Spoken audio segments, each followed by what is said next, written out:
Testing. Testing. Testing. How do I do this? What? Calm down.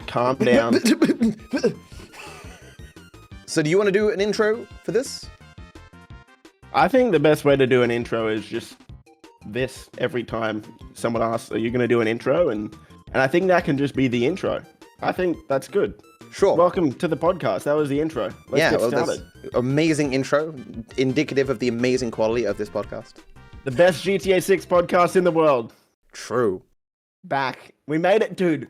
We made it. To 2 episodes, with the first episode We did it. getting 100,000 views in 2 weeks. Let's go.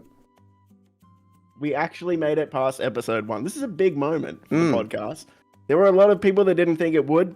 You know, RIP Grove Street podcast. I was about to say, our first podcast only made it to 1 episode, so didn't have high hopes, but here we are. The first topic will, of course, be the GTA 5 and online enhanced version releasing to PC 5 years after the announcement for the console version and 3 years after the actual console release. A lot can happen in 2 weeks. The first episode, this wasn't even announced yet, and now it's out. Yeah, true. Thinking about that. And again, showcasing that Rockstar is less willing to announce things like a million years before. Well, wait, but technically they announced it for console a million years ago, but they only announced it for PC within the last 2 weeks. But honestly, we could start with that. Let's start with what was going to be our third topic. We'll start with it now because it's actually a good segue into the enhanced version. The way Rockstar marketed this was so strange to me. It was so strange to me. They announced one newswire for essentially a remaster. It was just one newswire, no trailers. The DLC came out, one newswire, like 5 days before it came out, no trailer. There was essentially no marketing for this enhanced version or for this Oscar Guzzman Flies Again DLC until after it has come out. There was a trailer for the DLC now, after it came out, but there were no posts. There was one post for both of these, and then nothing. Which, for me, this goes to show how Rockstar's marketing is completely changing, especially with GTA 6, right? Years ago, Rockstar would have, look at what they did with the PS5 release. They announced the trailer 2 years before the game came out on PS5. Another trailer a year before it came out on PS5. Nowadays, they just drop a newswire 2 weeks before and then release it 2 weeks later. And why do you think that is? What we talked about last time, where it's Rockstar thinks that the stuff just leaves people's consciousness so quickly that it doesn't really matter if you announce it that way late, or the news cycle for social media is just so fast that why do it so far out? Saving money, perhaps, I don't know. It's strange to me, though, because I was talking to my chat on stream when we were streaming the DLC, and you would be just absolutely shocked at how many people were coming into my chat not knowing that a DLC was out today. I mean, because Go on. We're so immersed in all of the stuff, so obviously we heard about it endless amounts of times. Yeah, but unless you're on Twitter or something, you potentially weren't going to hear about it. It's hard to put yourself in the mindset of just the average person who gets home from their 9 to 5 and plays some random video game, then goes to sleep. When you're a content creator in this space, so of course we hear about everything. But then, of course, how do you reach those people as Rockstar? Yeah, exactly. Yeah. But of course, there was a lot of marketing from us and stuff about the DLC. We would talk about it all the time, and maybe Rockstar feels that's sufficient. Are we? I doubt it, though. Are we as content creators reaching more people than even Rockstar at this point? No way. I mean, because I see them on Instagram. They do one post and it gets 100,000 likes or something. My posts aren't getting that much. Yeah, but for me, it was the fact that so many people didn't know it was out. So many people asking me, what's this? I would argue, and I argued with my chat and said, look, I would argue that I don't think the average GTA player knows that a DLC just came out. The average player who logs in for a couple hours each week, doesn't watch any YouTube for the game, just logs on, grind a bit, mess around with friends. I would argue that most of those people did not know a DLC even came out. And certainly that would have been very confusing for people when they would see themselves with a legacy and enhanced version in their Steam. That's blowing people's minds. You see the amount of tweets, the amount of people confused about this. And of course, when they had issues, like a lot of people had issues migrating their characters and stuff, and which we will get into in a bit, I suppose. But I mean, what do you think that means for GTA 6, though? Do you think that this is Rockstar showing their new marketing strategy, or do you think this is separate? Because a lot of people are wondering where the hell Trailer 2 is, obviously. Yeah. And I mean, Rockstar, they just, over the past few years at least, they don't announce things. They don't drop a bunch of trailers anymore. They don't promote things like they used to. It's more of a, hey, this is coming out soon. Boom, here it is. I mean, they're still wildly successful, so maybe they're doing it right, or just they're saving money. I'm not sure. I do think it's going to continue along this way, that they're going to announce stuff closer to the release or whatever. I don't think it's just because GT Online's in its on its last legs or whatever. But I don't think that matters all that much, at least not for us. I mean, look, the main thing is we want the game to come out on time. Yeah, hope it doesn't get delayed. All of this, again, like, this is a big deal now, but once the game's out, we won't be thinking about this at all. No. And I mean, considering that GTA 5 is technically in the top 10 games on Steam 3 times, in that 5M's up there as the source SDK and the enhanced and legacy there. Clearly, Rockstar doesn't need to do much to get people to play this game. There's people in chat now just asking, wait, there's a new DLC as well? It is bizarre. Even people who are like relatively locked into the community and are watching streamers, watching GTA YouTubers, even some of them don't know. It's bizarre to me. Like, what I was going to look at was how many additional players were playing with this release compared to normal. Isn't normal around like 100K on average or something? Yeah, so it's kind of hard to tell, right? Because if you look at Steam charts specifically, you've got 5M on there as well. And it's hard to tell how many people are playing 5M and how many people are playing the base game. But with this new enhanced version, we can see that obviously 5M only works for the legacy version right now. So anyone playing enhanced is actually playing GTA Online or GTA 5. They're not playing 5M. I just mean that definitely more people came back to play the updates and the enhanced version than is normally playing the game. So there was clearly some notice that there was new content coming out and it was worth playing. But it wasn't like an insane amount of people relative to the amount of people who have the game, I suppose. Yeah, I mean, it peaked at 187,000 people on Steam. That is quite a lot. Yeah, it's quite a lot. It's still, half the peak of Legacy. So it wasn't like it brought everyone back, is what I'm saying. What I mean is, it was definitely successful in bringing people back, but it wasn't smashing its own records or something. And I'm not sure if additional marketing would have really changed that all that much.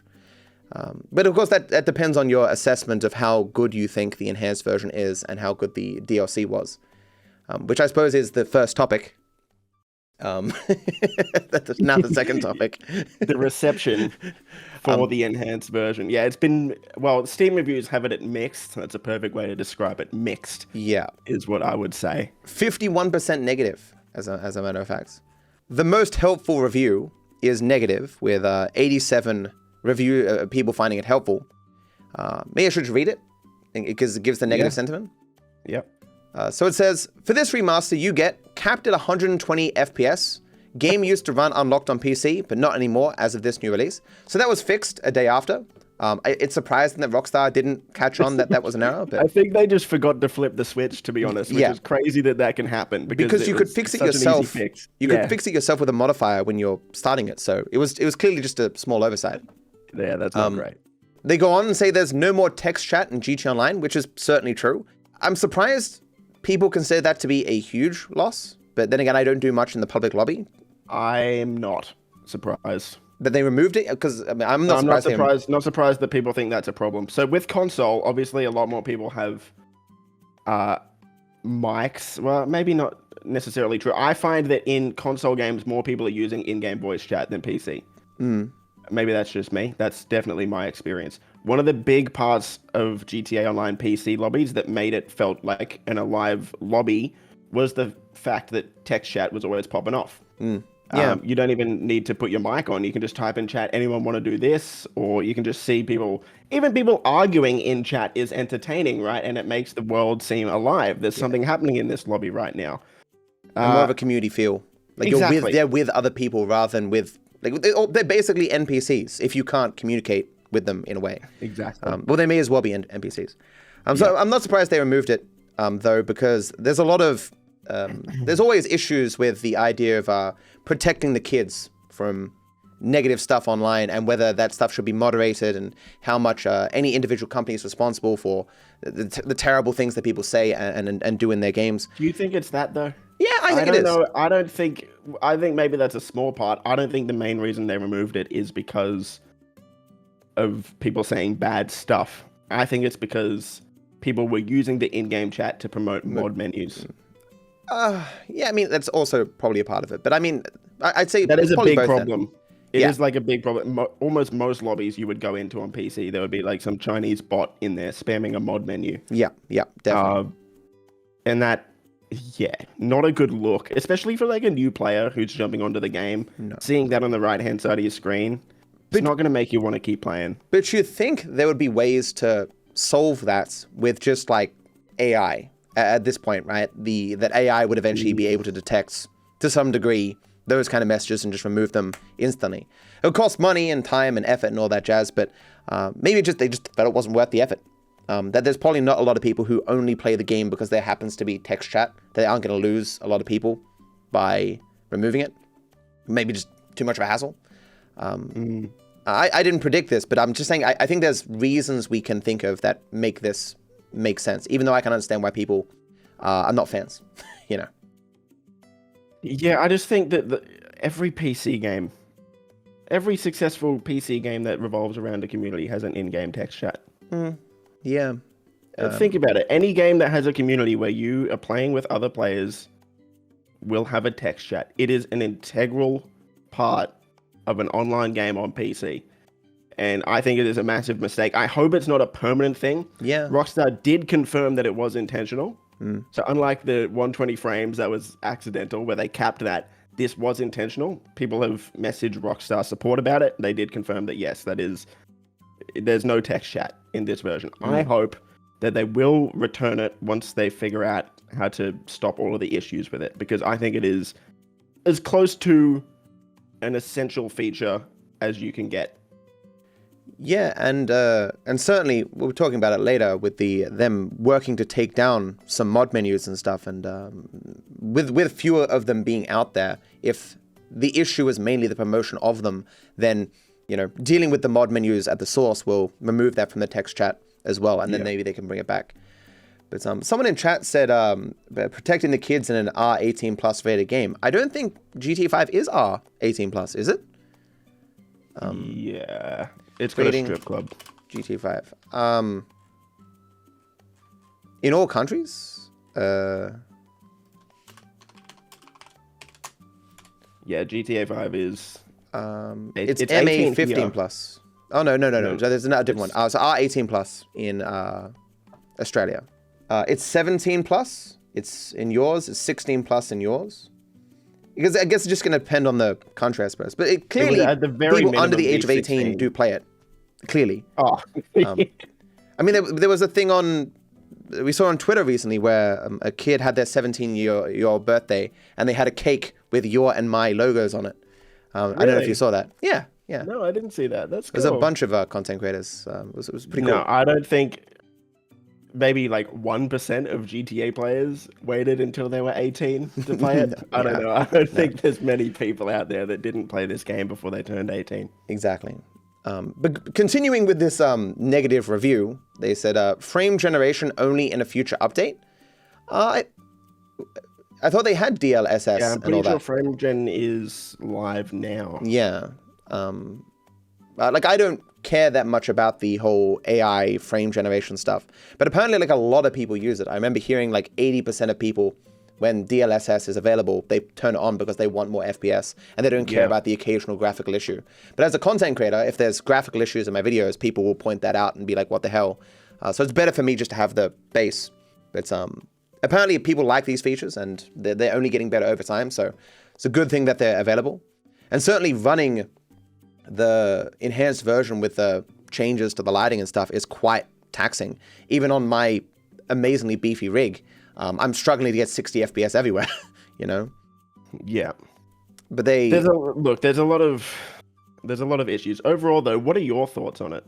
Because I've seen some, very mixed, and I'll talk about what I've seen, but what have you thought about this enhanced version so far? So playing it, I can definitely see a difference in how it looks. It looks better. It just does. I can play, because I mean, I've played through GTA 5 a million times. So when I played through Prologue, I'm like, okay, that smoke there looks different. That explosion looks different. That lighting there looks different. I can notice it all immediately. But if I didn't have like all that experience with the game, I don't think I'd notice it all that much. It is clearly better, but it's not revolutionary. And I didn't expect it to be, right? So I'm happy with what it is, except that you're giving up a lot of FPS to have the game look that little bit better. So I can understand why. Can you not make it run like Legacy does, though? And keep the amount of frames that you had on Legacy? Yeah, I assume so. Like, you could just make the game look worse and have the same frames. What I'm saying is, I can understand why people are fairly indifferent to it. Because I don't think, and unless you have like a really beefy PC, that you're going to really experience the enhancements in some major way. The game's probably going to look about the same for you as it did on Legacy, capped primarily by the hardware that you have. So not an insane improvement. Do you disagree? No, I think there's obviously a lot of things that are going wrong with it, mainly on the online side of things, where we spoke about the text chat and even the frame rate stuff. All of that needs to hopefully come back. Apart from that, though, what I'm seeing online is a lot of people complaining about this remaster, despite it being completely free and optional. Okay, like, you can still go back and play the Legacy version of the game. There's a reason Rockstar left that completely unchanged. This is optional. So I personally am a little bit hesitant to go all in like a lot of people online and essentially just shit on this enhanced version when Rockstar didn't have to do it. Like, it's completely free. So like, that's like the biggest point. It is completely free if you have GTA 5, and it won't affect the Legacy version of the game. I mean, to play devil's advocate for a second, it does, though, still split the player base in that enhanced players don't play with Legacy and Legacy don't play with enhanced. And so, you know, you are having to make a choice there to some degree, and that could impact filling lobbies and all that jazz. So however, you know, it is a bit different to like what they would do on a console, right? Where PS4 players and PS5 players are split. You're still on the same PC, right? Like, it's not like your friends all got a PS5 and you can't afford a PS5, so you can't play with them. Like, you could still play together on Legacy. Yeah. Or you can still upgrade to Enhanced and just play on lower graphics. I mean, for those that can migrate their characters, that was probably a lot of the negative sentiment, that for some people, the migration's not possible. I've seen people say that it's that modders have impacted their character or whatever, and the system detects it and means they can't migrate their character over. Yeah. Or maybe they're making excuses. They've actually modded their accounts and they're like, oh crap, I can't change There will whatever. be a lot of that out there. People Absolutely. And so a lot of the negative reviews on GTA 5 Enhanced would probably come from these people. And there was also that huge period. Has it been fixed now, where for the other versions, the non-Steam versions, the Epic Games version, it wasn't out for a long time. It wasn't possible to play Enhanced at all. I think it's fixed now, right? I'm not too sure. At most, that would have been like a day, though, right? Yeah. So, like, as in, the negative sentiment would have been certainly enhanced by the inability to play it at all, irrespective of how good the quality of it actually, the quality of the product actually is. And a lot of this is pretty much like you're saying there. It's because we're in the eye of the storm right now, right? Like, it just came out. Weeks from now, months from now, years from now, these won't be issues. Yeah. But look, just to circle back to it, I don't know if you have this or notice this with what you see online. Look, it can suck being a GTA fan sometimes. I get it. Believe us, there are probably only a handful of people, you can probably count them on one hand, the amount of people that want GTA 6 to come out more than the 2 people you're looking at right now. All right. GTA 6 being out right now, you have no idea how much this game could potentially, possibly change our lives genuinely, right? Like, this is, for us, for most people, it's just a game. For us, it genuinely will be possibly a life-changing event. This is a big part of our careers. So we want this game to be out. We are frustrated that it's not out, believe me. With that said, I think there is a weird sense of the community feels like Rockstar owes us something, right? Like, they give us a free remaster, a free enhanced version of the game, yet some people... Look, I can understand complaining about a frame rate cap. I can understand complaining about text chat being removed. But the amount of people shitting on it purely because they don't think it looks any different to the previous game is a lot of people. And is silly, in my opinion, because it is completely free and optional, and it's something that Rockstar didn't have to do. And you can't go and complain with all of the people that are complaining for years. When is PC getting all of these enhanced features that the PS5 got? When's it coming? When's it coming? They hate us. They release it on PC. This fucking sucks. Rockstar hates us. What do you want? You have to pick something. I mean, at the same time, like, if you don't actually see a difference or don't see the difference is significant, I mean, expressing that point of view, it's still valid. It's obviously there's a way to do it, of course, without the hostility, of course. As you say, free. It's free. It's not costing anything. But there is definitely hassles with this that now exist. It is not entirely free in terms of cost of time and effort. But overall, I think it's an improvement. Things are better now than they were before, and so I'm happy. Could it have been better? Certainly the launch for some people, absolutely. But as you say, give it a week or two, and all these things will be hammered out and fixed, as we've already seen now with the 120 FPS removed, and hopefully everything will be good for everyone, not just us. But I mean, given the amount of people who came back and played and were playing, it does seem to have been good for at least some people. Well, you see that it's top 10 on Steam twice, at least. And if you want to count 5M 3 times. Yes. It's insane for a game this old. 12-year-old game being on top 10 3 times. Never been done before, probably. I don't think it's ever been done twice. Yeah, well, probably not. A remaster of a game and the old version of the game both being top 10. That's quite impressive. But of course, it wasn't just the enhanced version coming out. It was the DLC also coming out with it, which actually came out before it. So the enhanced version came out 11 p.m. my time. When did the DLC come out? How many hours before that? About an hour and a half, 2 hours. So you were playing the DLC in the Legacy version, and then you moved... I played it on PS5, then I moved across to the PC version.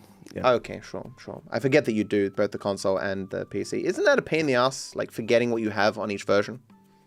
I've kind of abandoned my PC account mainly right now.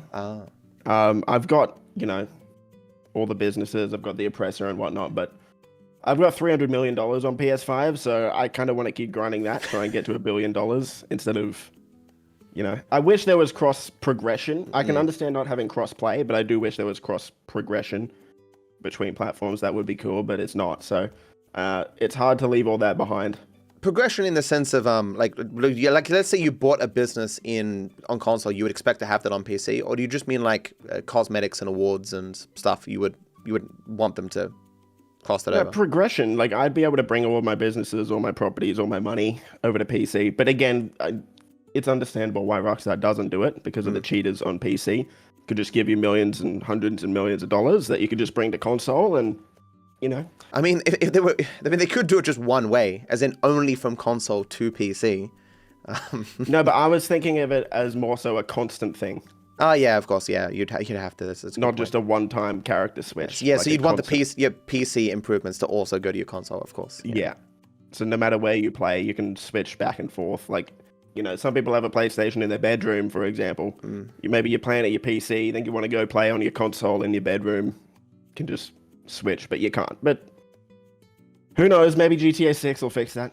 Yeah, I mean, at one point in time, you had more portability when you could use the Steam Deck, but that I believe is still not possible. It still does not work with Linux GT Online. Does the enhanced version, did the enhanced version come to Steam Deck? I know Mudahar said that, I watched his video, he said that the enhanced version works well with Linux, which was one of the main, remember the controversy a few months ago about all of that? battleye making it so it didn't apparently works well. In this review that we're reading before, it does talk about needing to add some commands to the launch parameters to get it to work on Steam Deck. So I guess maybe this is going to bring back GT Online for Steam Deck.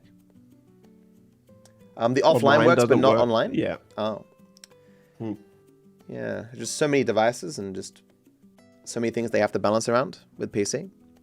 But as I say, so this is the Oscar Guzzman Flies Again DLC updates. It feels weird to call things DLC rather than updates. I kind of alternate backwards and forwards. Before we get into the DLC impressions, I have a bone to pick with Rockstar about this. Oh. Rockstar, we got to lock in a bit more. Okay, so look, I was talking to my friend about this. This DLC is very confusing for the average player. Let me explain. Mm-hmm. The Diamond Casino Heist came out in 2019. What was the name of that DLC? I do not remember. The Diamond Casino Heist. Oh, of course, right. The Cayo Perico Heist came out in 2020. What was the name of that DLC? I assume the Cayo Perico Heist? The Doomsday Scenario Heist came out in 2018. What was the name of those DLCs? the Doomsday Heist? The Doomsday Scenario. The Taco Bell Farm Raid came out in March last year. What was the DLC called? The Taco Bell Farm Raid. Getting to the point, this DLC is called Oscar Guzzman Flies Again. First of all, not a fan of that name. Most people don't know who the hell Oscar Guzzman is. Mm-hmm. That's putting that aside. What is the name of the heist, the DLC, the contract thing heist that came out with the Oscar Guzzman Flies Again DLC? I didn't remember what it's called, and I did it. The Titan Job. Yes, of course. Yes. How the hell are people? It's just, I don't know. It just seems so strange to me. How are people going to look up this? What do you call it? It's just weird. The Oscar Guzzman Flies Again heist raid thing? I guess I never really thought about it. And I could understand more if the character Oscar Guzzman was like a central important character that would bring people back. But no one, as you say, no one knows who that is. I mean, even the people who played the story mode wouldn't necessarily have bought the property to have him do stuff with Trevor. And even if you did, you probably wouldn't remember after all this time. Even exactly. I, a person who has thousands of hours in single player, I didn't remember who Oscar Guzzman was. Or rather, I didn't remember his name. I remember the character, of course. Yeah. But I did wonder if... the DLC, The Titan Job. That's a cool name for a DLC. Yeah, I guess. I mean, I think it would be... Oh, could have called it a Titan of a job, according to chat. Yeah, that would have been a... That would have been a cool throwback, a cool Easter egg. Isn't the Titan Job a contact mission too? Yeah, so one of the most iconic GTA Online contact missions is a Titan of a job. Ah, right. It came out in 2013. And this is called the Titan Job. Maybe they were trying to avoid I think the it would have been a confusion, cool Easter egg. Yeah, I understand that, but like... Yeah, and I do wonder... Flies Again, people don't know who that is. Do you wonder if the original goal, as people speculated with the freak shop jobs or whatever, was to get Trevor back? To get Stephen Ogg in with this DLC? And so it was going to be, Trevor's DLC update or whatever, but they couldn't get him, so they just went with Oscar? Possibly? I mean... Possibly. I feel like any stuff that would have happened with Trevor not wanting to come back, that's 3, 4, 5 years ago at this point. I don't think this DLC took that long to make if you've played it. Yeah. So I would say probably not for this DLC, but for the Last Dose, that was the Drug Wars DLC. I think that was probably meant for Trevor. Yeah, definitely more plausibly.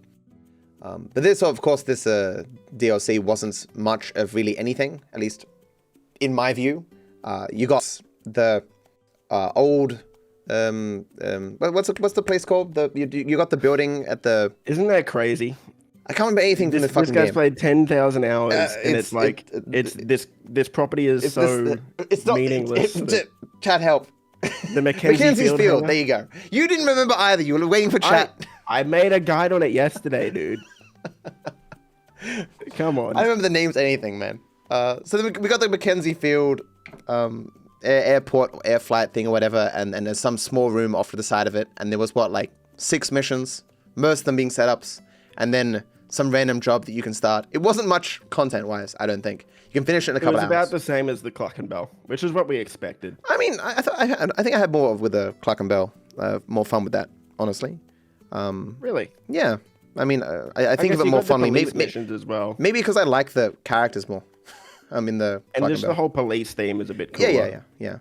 But I think this DLC kind of a lot of people aren't happy with it, mainly because it emphasizes the worst parts of GTA Online a bit too much. How so? So I thought it was okay the first time playing through it. Continuing to play through this, it can get a bit meh. So the reasons for that: the second mission, we fly to a new airfield. Actually, that's cool. I like the map change. Finally, a nice map change. Cool. You're stealing 2 really slow planes. The next one, drive out to a drone center, use drones. A lot of people hate drones. I thought that section was okay. That's not a big problem for me. After that, swim underwater and find 4 crates. Swimming is one of the worst parts of GTA. Absolutely. It is really hard to make swimming fun at all. In any game in general, but I don't think Rockstar did an amazing job with GTA 5. Yeah, and this is an integral, essential, must-do part of this contract that you have to do every time you do it. What were the other missions? I think it might be a little bit of the problem. All this felt so forgettable to me. Like, I went through it all, and I'm like, yeah, we did stuff, right? Things happened. We stole a plane. The finale, dude. People aren't happy with the finale where you hop in with Oscar and just shoot this Titan for like 10 minutes straight. Yeah, dude. It's so amazingly scripted. Can you make that go any faster? And like, I'm getting hit by missiles and it's doing nothing. You can get a second... what's the name of the plane, dude? I forget the damn plane's name. No, I meant... You can get a second mogul from that setup mission, and then you can fly that mogul yourself in the finale. So you don't need to jump in with Oscar. You can fly the mogul. I more meant that I hate when the missions are so scripted where your progress, like, there's only so fast it can ever be possibly done. Like, it doesn't really matter how skillful you are or how good you are at doing it. Like, the mission's going to end at about the same point for everyone. And so it just ends up being an on-the-rails flying thing rather than an actual engaging mission gameplay-wise. And this is the biggest problem with GTA Online DLCs over the past almost 5 years now, ever since the Cayo Perico heist. What people love about heists is that you can play them potentially 10 times, 20 times, 100 times and not get that bored of them because there's mission variety. Yep. There's different ways you can do it each and every time. Since 2020, Rockstar has not added another heist into the game. They have added over 20, maybe 30 contract-style missions that are budget heists, is what I would say. Right, so we've got these mini heists with the auto shop that came out in 2021. There's 8 of them, they got 2 setups and a finale. The only issue is, you can't do them any other way. They're completely on rails for the most part. Same thing with the Dr. Dre contract at the end of 2021. Really fun mission. It's got that heist structure where you're doing the setups, you're doing the finale, but there's no other approaches. There's no ways to do it. Every DLC since then almost, Rockstar has added more of these contract-style missions instead of an actual heist. And I don't understand it. I would rather have one heist than 5 contracts. I think the only variation that I can think of is that often, like, you go to a different location. Like, it'll be the exact same mission, but rather than flying to the southern part of the map, you fly to the northern part of the map or something. So it's not really variation in the gameplay. But it's the illusion of it because you're doing something slightly different. But that's not the sort of variation you want. As well. You can choose which approach you're going to do. You can choose which setups you're going to do. Yeah. Whereas with all of these contracts, pretty much, they're all required. They're all...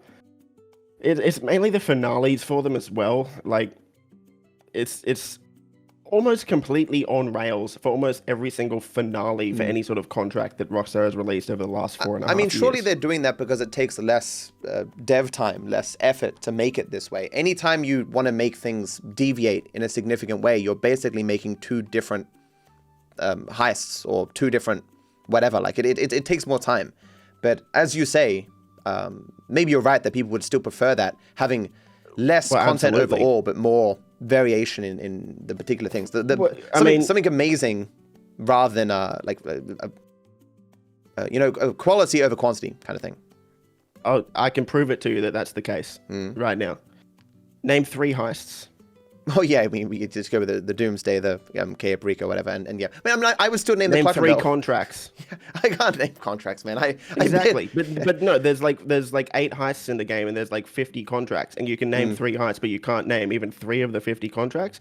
They're way too forgettable. Yeah. So ultimately, what would you rate this DLC then? 5. I'm one of the people that thinks 5 is average. Yeah. I don't think 7 is average. 5. I've always lived by that motto that 5 is a good number. It's that's what I'm told anyway. 5 is good enough. Are you including the enhanced version in your assessment of the DLC, taking them as a package together, or no? Because I mean, taking them together, I would say it's 6. I liked a little bit of improvement with enhanced as well. But yeah, otherwise mid. And I would call it mid in a large part because my expectations are low because we're waiting for GTA 6. If GTA 6 wasn't coming out and they weren't working on it, I'd be like, what are you doing? This is 2 out of 10. Yeah. Do better. No, I gave the Agents of Sabotage DLC a 5 as well. I liked Agents of Sabotage more because I like Pavel. I liked a lot of the banter and stuff in there. Like I liked the theme of it, the going back to the single player stuff.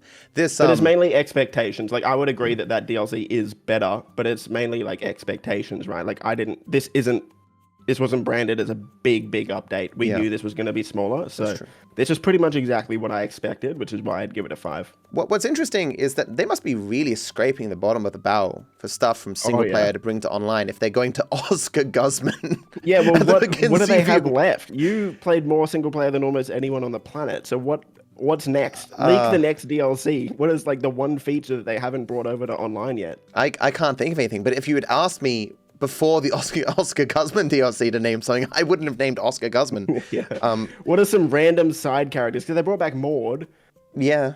They brought back Oscar Guzzman. What are some random strangers that you can do side missions for? Like it's a lot of the main characters because they haven't done Michael, they haven't done Trevor, they haven't done Dave. They Tanya isn't, I suppose. Epsilon, yeah, there's still quite a few things.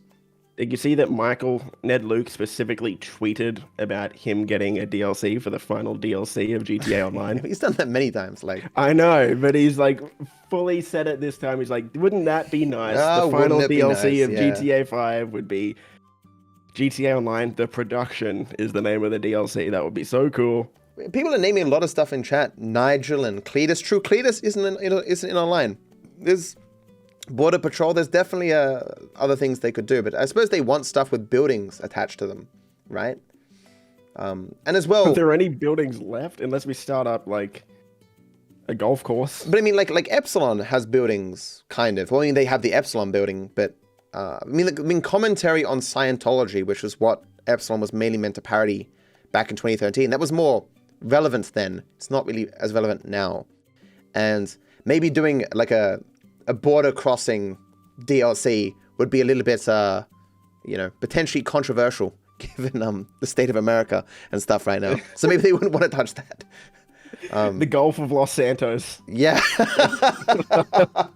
Yes. And some Gulf of Cayo Perico turns into the Gulf of Los Santos or something like that. That would be very funny. But there is something particularly cool in this DLC, and that was that the animals came to the PC GTA Online. They came to the console with its enhanced version a while back, and I did my video finding a cougar in the console version. Scraping the bottom of the barrel. Yes.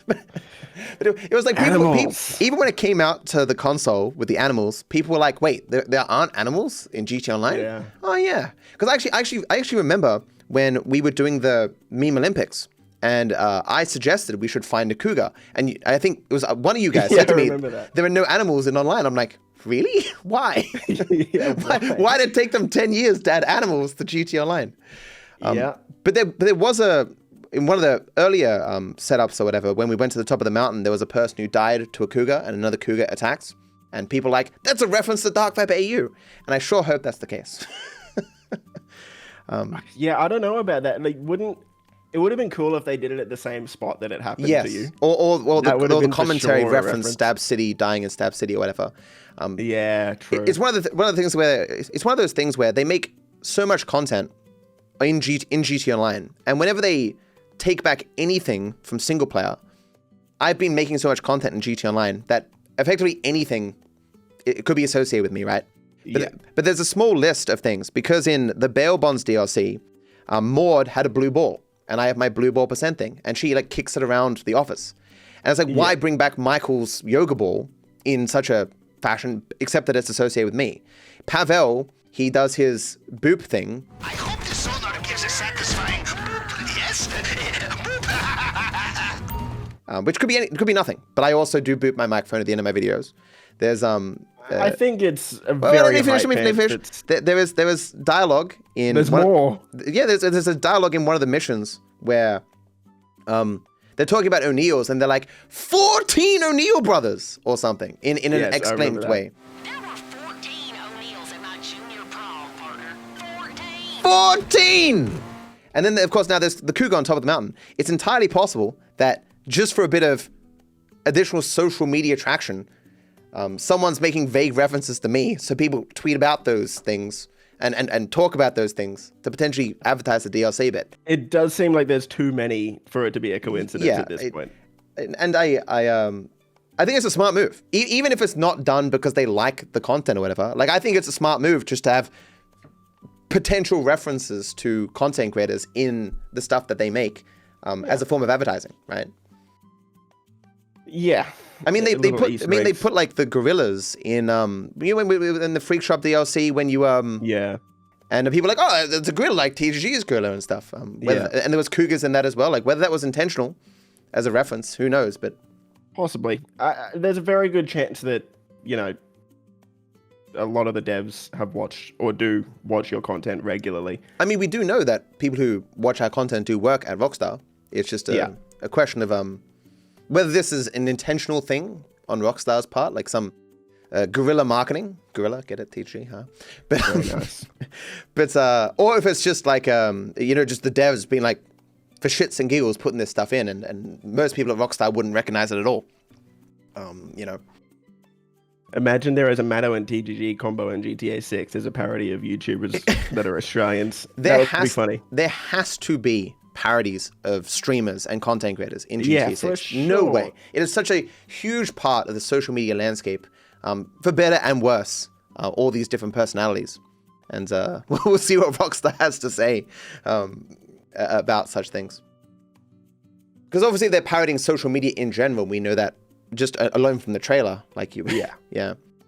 It's going to be very interesting to see how they toe the line with GTA 6 of making all of these influencer storylines and this influencer space. You don't see many people be able to tell that story well. A lot of it turns out cringe when they try and keep up with the times, so to speak. So it's going to be interesting to see if they can actually nail it. What was the Borderlands game? It was Borderlands 3, right? With the influencers and it was like, this is the most cringe dialogue. They did not do it well. No. And it's also owned by Take-Two. So, not the exact same devs, but I mean, just, in the same ecosystem there. Yeah. But should we move on to next topic? What do you want to talk about? Does this mean that the GTA 6 announcement is coming soon? For what else could possibly be coming next? Well, April 1st, still? I mean, there is nothing else for Rockstar to announce. We've known since, November 1st? I think they first announced the expanded and enhanced PC edition. Mm-hmm. So we always knew that was probably going to be their next announcement ever since November. That was 4 months ago now. There is nothing for Rockstar to announce except the one thing that's on everyone's mind. And we, of course, have our shirt confirmation or what have you, predicting the T-shirt theory, Matt. I'm telling you, I am not crazy. Just like the moon, man. You just got to look between the lines, make the connections. I don't know who that was. That wasn't a real person. Okay, Moon Man, that's not me. Chat reckons they're going to announce Bully 2, So you've got that to look forward to. Keep dreaming. Keep hoping. I don't know, but they've been talking about Bully 2 forever. And it's probably never going to happen. And they will be talking about it forever because it will probably never happen. No. We'll get LA Noire 2 first. We can segue into that. That's kind of cool. What is? Rockstar just acquired... Well, they technically just made a new studio called Rockstar Australia down in Sydney. They acquired Video Games Deluxe, which was formerly known as Team Bondi, who worked on LA Noire, as well as, I think they were the ones that fixed up the GTA Trilogy Definitive Edition. Yep. Over the past couple years. And they did the VR as well for LA Noire. And apparently the original founder of the studio was the guy who worked on the original LA Noire. So he's like coming back into the fold at Rockstar. And there's a bit of controversy about him. Apparently he doesn't have a good history with employees. He overworked them, might have been abusive. I don't know about that. But McNamara is his last name. But, you know.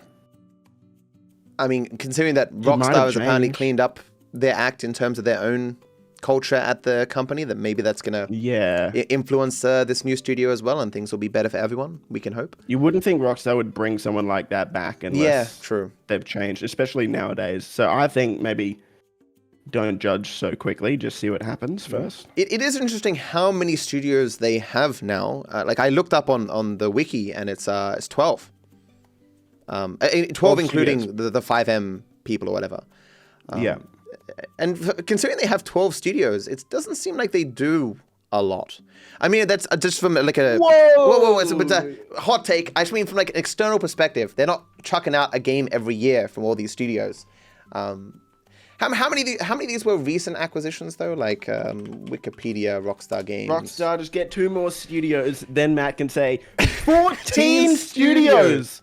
And it's been 14 years since the GTA game. Actually, apparently, according to here, they had 2 more studios in the past. So in total, Rockstar has had 14 total studios. Where the hell is GTA 6, Matt? Yeah. Get them on it. How many of these were recent? So... Actually, not many recently. There was Scotland in 2022, Rockstar Dundee. No, there was Scotland, Rockstar Dundee in 2020. And then, CFX.RE, the 5M Red M people at 2023. And now this in 2025. But there was like nothing in the 10s, 2010 to 2020. So they're clearly getting these guys for something. More stuff is coming. Hopefully Rockstar and their studios release more games in the future, not simply GTA 6. Well, I would just be happy with GTA 6 at this point, but I just mean they've got a lot of talented people under their banner now that hopefully we can see in the future a lot more stuff from them. And plus, good for us though, because we are Sydney-based. Maybe we'll get a tour of the new offices and get some inside information on GTA 6. There's been a lot of hubbub about mod menus being taken down, which is, has always been the case, seemingly, that Rockstar has done some small things to combat mod menus, but with the release of the enhanced version, they seem to be doing a lot more. From my notes here, GTA 5 mod menu sellers and makers on March 4th received cease and desist notices from Take-Two, at least 6 that I know of. A bunch of mod menus are therefore shutting down. Apparently, Take-Two has filed a lawsuit against the developer of one of the mod menu teams. Possibly these cease and desists relate to that lawsuit. We can probably infer that Take-Two is ramping up their legal efforts because of the expanded and enhanced release, which is just good. I got no complaints about that. There was always the issues with the last time they tackled this, that a lot of people use mod menus in a defensive way.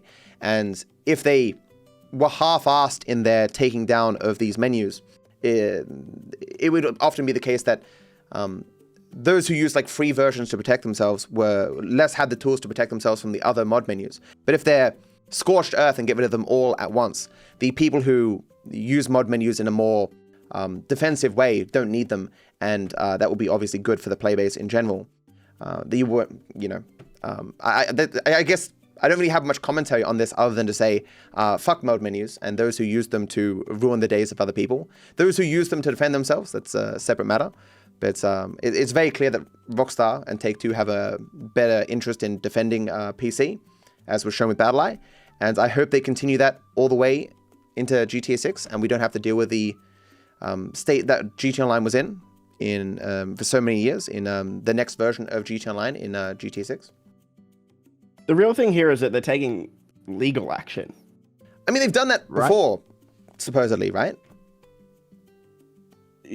Well, are these just cease and desists, or are these... Apparently, there is an actual lawsuit ongoing, but it's always a question of whether the lawsuit will actually go anywhere, because a lot of these people are anonymous.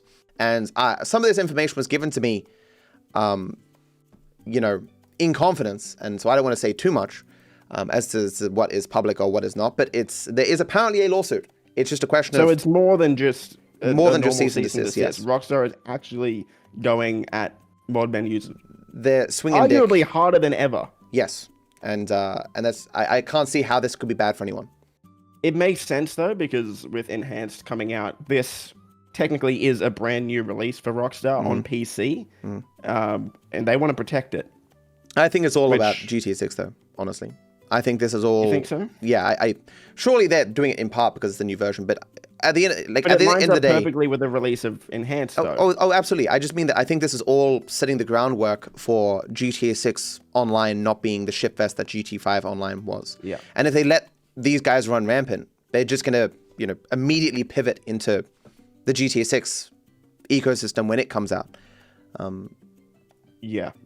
And from what I understand, they're going after, like, 2Take1 is one of the biggest mod makers, right? Like, they're going after the big dogs, and I guess the theory behind it is if you shut down the very biggest mod makers, a lot of people just won't be bothered to try and find new mods, right? So you take them out, it obviously won't completely fix the problem. Some people will go find other mod makers to buy mods from and whatnot, but it will reduce...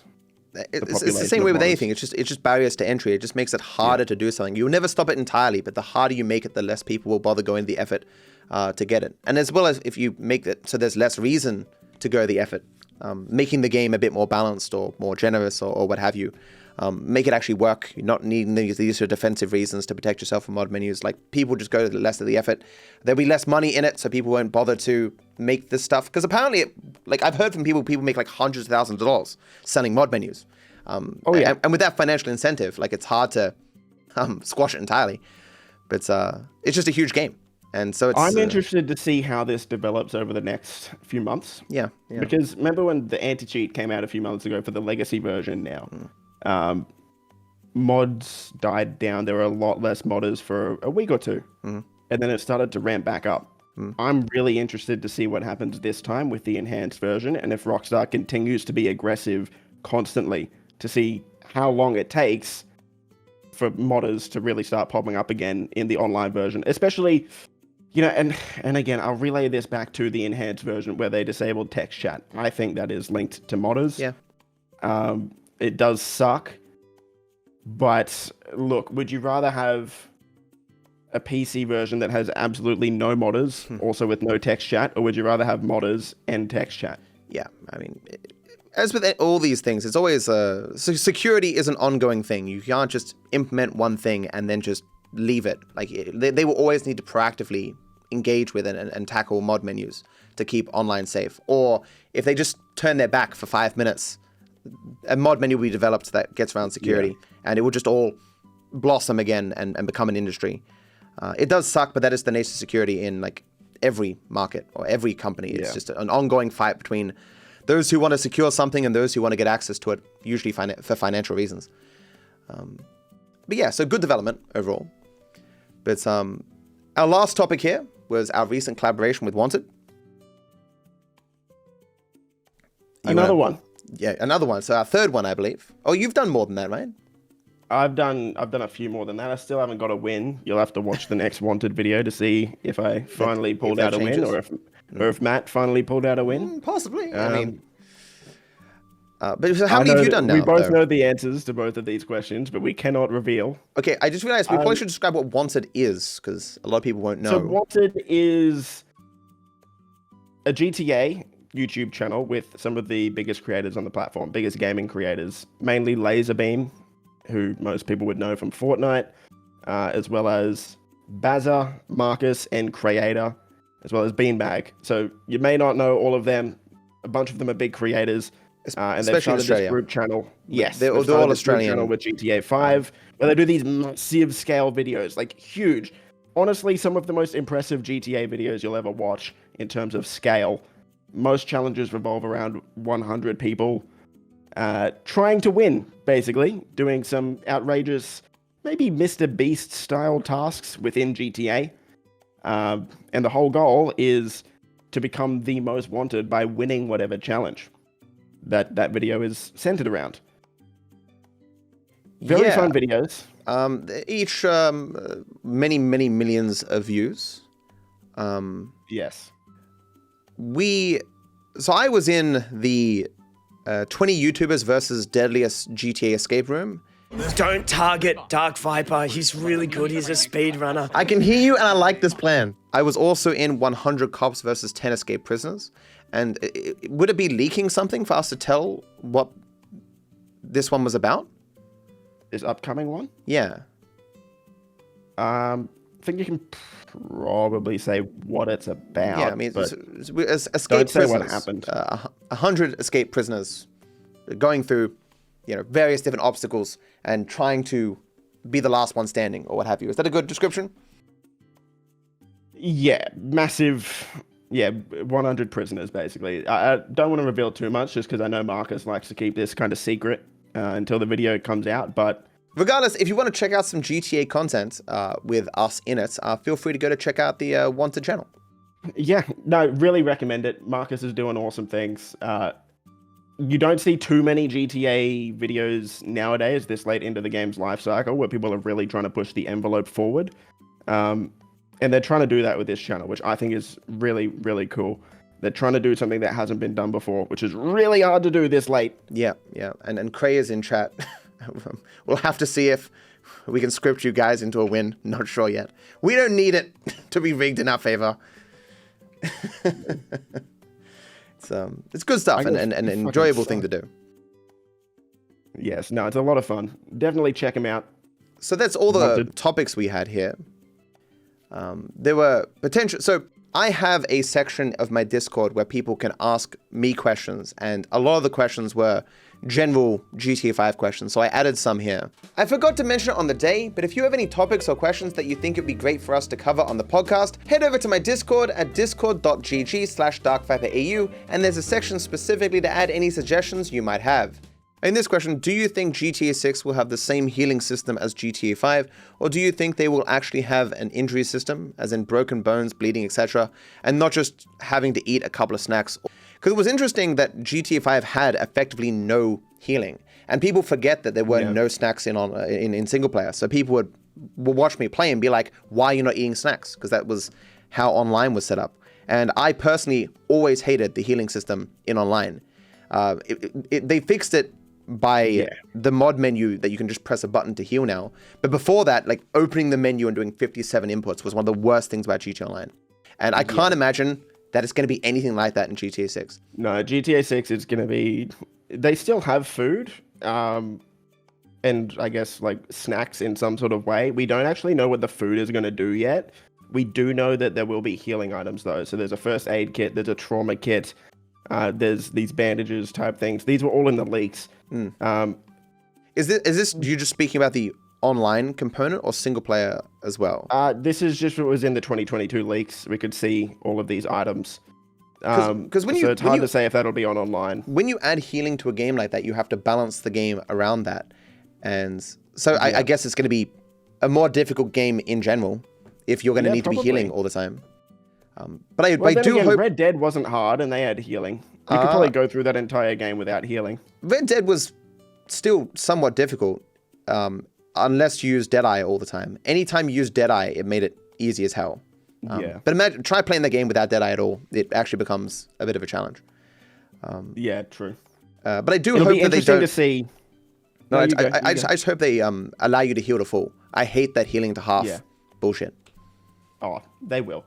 So yeah, they've got these actual healing specific medical items now. The only thing that I'm not sure about at this stage is what the food is for. Because there is food and there are healing items in GTA 6. We've seen that from the leaks.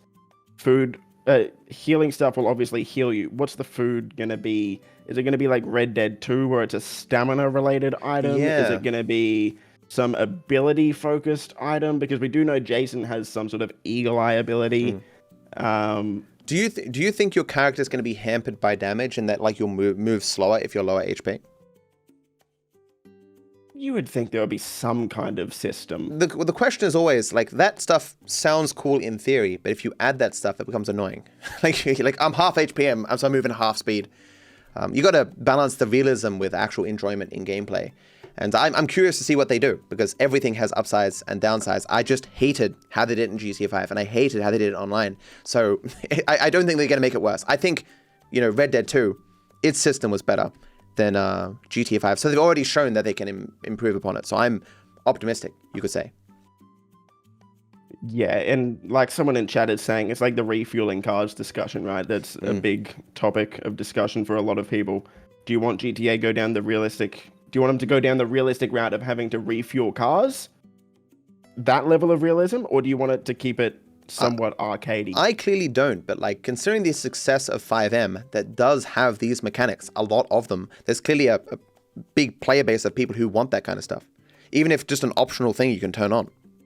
When it comes to refueling cars, though, that would be so cool for like the first 5 times you do it. Yeah. After that, imagine now, 12 years after GTA 5's come out, if we still had to refuel our car anytime we wanted to drive somewhere.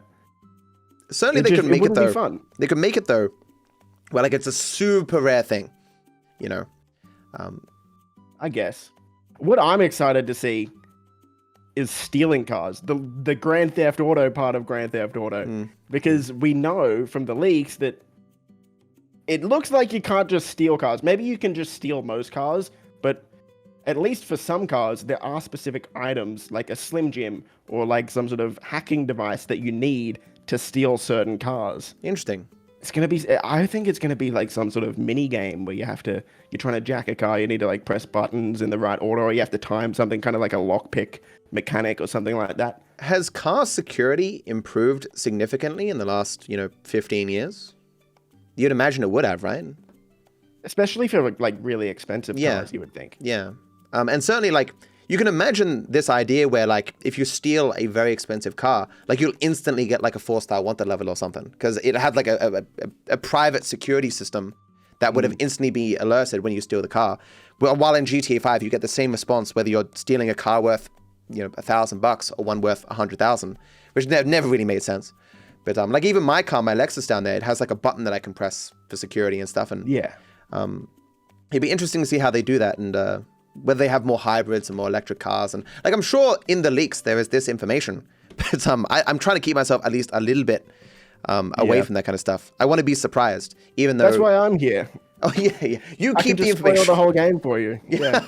Okay. Someone in chat says like Chinatown Wars. So yes, I think Chinatown Wars actually had a stealing cars mechanic. I don't know exactly what it was like. Did The you play problem it? with that stuff though is it gets like any kind of mini game like that just gets boring, gets tedious, gets annoying if you have to do it 1,000 times. Yeah, but think about it though. Like when it comes to specifically online, how often are you actually stealing cars? Yeah, not often. I would hope that there'd be a thing where you put stats in something, and eventually, if you put enough stats in something, then you no longer get those particular mini games. So like you deal with them in the early rising of your character, and then eventually you get some tool or something that makes you bypass them entirely. That'd be interesting. So you get the skill, the mechanic of stealing stuff, but then you can just not have to deal with that for 1,000 hours or whatever. But then again, like I remember playing Skyrim and stuff, and like the lockpicking minigame in that was still somewhat enjoyable. Yeah, all exactly. the time that I played. The other guy here says in Chinatown you had to open a panel and tinker with the wires. So I don't know if you'll have to actually like hot wire the car, because that was done automatically in GTA 5. Like there was no mini game for that. Well, that's interesting. Your character just sort of does it. Bob's saying here, car security has gotten worse because everything is wireless bullshit instead of a key with a mobilizer physically built into it. People aren't hacking into 2005 cars. That's a good point. mobilizer bypass might have been the name of the thing that was in the leaks, actually. Well, there you that's go. what it was. We'll wait and see, I suppose. Well, this question, everyone's thought this. Do you think GTA 6 might replace calling taxi cabs with using a parody app of Uber Lyft, since those have become more prominent than taxis since GTA 5? I think there'll be a significant portion of the game dedicated to satirizing all that stuff. And even maybe like a plot line revolving around the fight between taxis and Uber Or Lyft people. what if there's like a coil that comes and picks you up? Their version of Tesla, just an unmanned taxi, robo-taxi. I think all of this will be in there because it's meant to be social commentary, and these are things that have been persistent as conversations for years now. Whether we're ever going to get, I'm sure there'll be news stories like latest robo car kills person because it doesn't understand or whatever. Oh yeah. There'll probably be a mission about that. Yeah. Where a car's gonna go rogue, an unmanned car with no one driving it is going to go rogue and start crashing into stuff. Yeah. I would put money on that being some sort of mission for sure. It'd be interesting to see how much of it is techie and kind of futuristic, especially in the direction, because GTA Online has a lot of futuristic tech and stuff in it.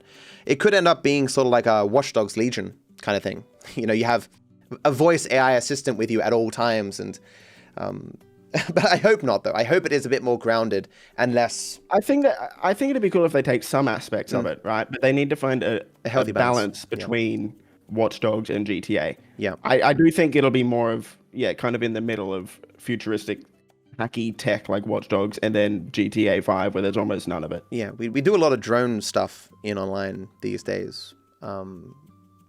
It's just going to be so interesting to see what they do with it, man. This is why the game's taken so long. Like, we haven't had a modern day open world crime game in ages. Like, even Watch Dogs, you could argue is, but like Watch Dogs focuses on futuristic, hacky stuff like that as well. It's not so much a modern day parody. No one's tried this before. No, it's a massive task. Yeah, especially navigating all the pitfalls and the politics as well, and people's particular. You want to be a company that reaches the most amount of people, wanting them to play your game, but you also want to satirize current day without turning away those same people. A very difficult balance. Social media. In a lot of ways, this is probably one of the reasons why Rockstar just stays silent on anything. You see a lot of brands coming out and a lot of developers coming out in support of particular causes. And even if you completely agree with that, that will make some people angry. Yep.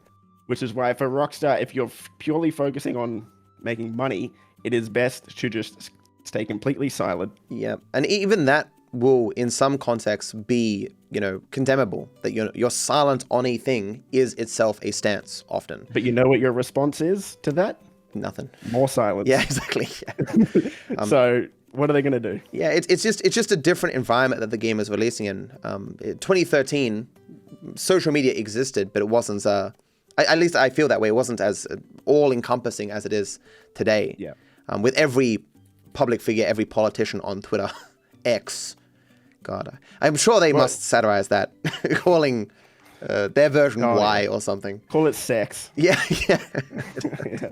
No, but when you think about it, they have to develop kind of multiple games, right? Because they will need to create an internet for GTA 6. They will need to create social media apps. And Snapchat, or what's it called, Snapmatic and Life Invader on GTA 5 is pretty relatively bare bones. Because it's mainly, it's like you're not meant to be interacting with it. It's more like you're seeing a snapshot of the NPCs interacting with it. But this is, from what I've seen, or it's suggested that GTA 6, we're going to be able to interact with the social media. Apparently, like, rumors are saying that Rockstar is quite literally developing a social media platform in the game, which is what it looks like from the trailer. Yeah, right? How insane would it be if what beats Facebook or Twitter or whatever is basically Facebook or Twitter in GTA 6. So you're on your phone, you boot up GTA 6 or like a portal to it, and you have your GTA 6 Twitter that you're using as actual Twitter in the real world. That'd be insane. That's fascinating. It wouldn't even be inconceivable given the amount of people who play the game. And especially if they give you a way to sign up to it without actually having the game. Like, you just go to GTA6twitter.com and you can just make yourself an account in the same way that you can on a normal social media. But us in the game will see people posting from browsers. Who knows if they go that far, but that would be very interesting to see. That's I'm getting really hyped interesting talking to think about this about. stuff. This is what happens when there's no news. Yeah, you can speculate endlessly. Possibly unrealistic expectations. You liked the chop minigame from your iPad? Yeah, I think they'll do a bit more than they did with GTA 5. This question is one that I've talked about in the past. I don't know if I've heard your take on it. Do you think GTA 6 will have kids? Because GTA 5 didn't, but Red Dead 2 had at least one kid or a couple of kids. Are they going to try to avoid that controversy in general? Or so I think when you have to possibly introduce something like a somewhat sensitive subject, like kids in a crime game, the question you have to ask is, what is the possible benefit of doing this? I mean, what was the benefit in Red Dead 2 though? You got the father-son kind of interactions, or John seemed a more sympathetic Jack character. was always going to be part of that story. There's no way to not make him part of that story. Oh, because of Red Dead 1. Yeah, that's true. Yeah. There are like rumors that Lucia has a kid in GTA 6. Possibly. Like if we're talking like, do I think there will be a kid that is part of the story? Yeah, possibly. But do I think there will be kids like out and about in the city? No. And how young are we talking here? Because it's a very different thing having a 15-year-old versus a 7-year-old, right? It depends. Yeah, I guess it depends on the kind of story they're going to tell. But obviously, I think in general you won't see many at all, and they may be referenced in some way. But I don't think it would bring enough to the story to be potentially worth the risk of public backlash and stuff.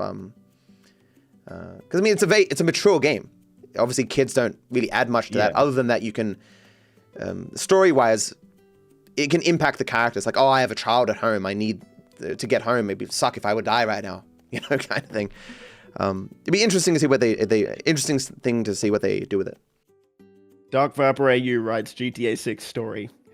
Man, it would suck if I died right now. My kids at home. I mean, but that's kind of what they did in ending B with Michael, where he's out with Franklin and he gets a phone call. He's like, "Whoa, my daughter's going to college, and oh, I love you so much, Amanda. My life is so great right now with the movie studio. It would really suck if I were to die right now. So what did you want, Franklin?" One of the greatest scenes. Non-canon storytelling. Yeah, to be honest. Yeah. Name one thing in GTA 5 you think will be referenced in GTA 6. And I put down my money on Michael's boat from Father-Son. I think it's going to be some guy who's like, yeah, we stole this boat. I lost some friends doing it or something. The Mount Chiliad mystery. I really hope they don't. I'm so sick of that thing. Like I'm Mount on Chiliad will be referenced. I'm on the record that I don't think there was ever a solution to that mystery, and it was meant to satirize. Oh no, 100%. Yeah. But it's funny that they kept adding to it, as if it's because they needed some content. Maybe I don't know, but there was no way in the original release there was a solution to that mystery. If there was a real mystery that could be solved, why would they add all of these? You know, I guess these people would call them hints in the Doomsday Heist in 2018. They wouldn't need to do that. If it was solvable when the game came out, they wouldn't be doing this. Yeah. I mean, the only way that you can make it so these days with people able to look into the code and stuff, only way you can keep a mystery is to not have an actual solution to the mystery, you know? Because people just dig into the code and find all the stuff before it officially releases or whatever. So you think Michael's boat, hey? Yeah. I think it's just the perfect thing that was focused on in GTA 5, but that could be included in the most innocuous kind of way, just as a side thing. Well, considering if Vice City is going to have so much water, exactly, you might just see like some random person driving around in Michael's boat. Is there a way to tell which one's his boat? Does it have his name on it or something? It's is it the Dignity or something? No, it has a name, doesn't it? Or am I thinking of the other boat from Days Little Girl? 100% though. I think there's a good chance it'll just be somewhere in Vice City. Yeah, that's my prediction. Because the car from Vice City is out front of the Ocean View Hotel in the trailer, right? Like, that's such a cool way to do an Easter egg, yeah. And it would make sense, right? Like, they stole his boat, they sold it to someone in Vice City. Yeah, exactly. I need to go to the bathroom. Would you give me a second? Yeah, I can go to the bathroom as well. Sure, we can go together. See you there. it's better that I get back first because TGG, with his wireless headset, can hear anything I'm saying to you. I hope you're having fun pissing, TG. Oh, my camera's out of focus.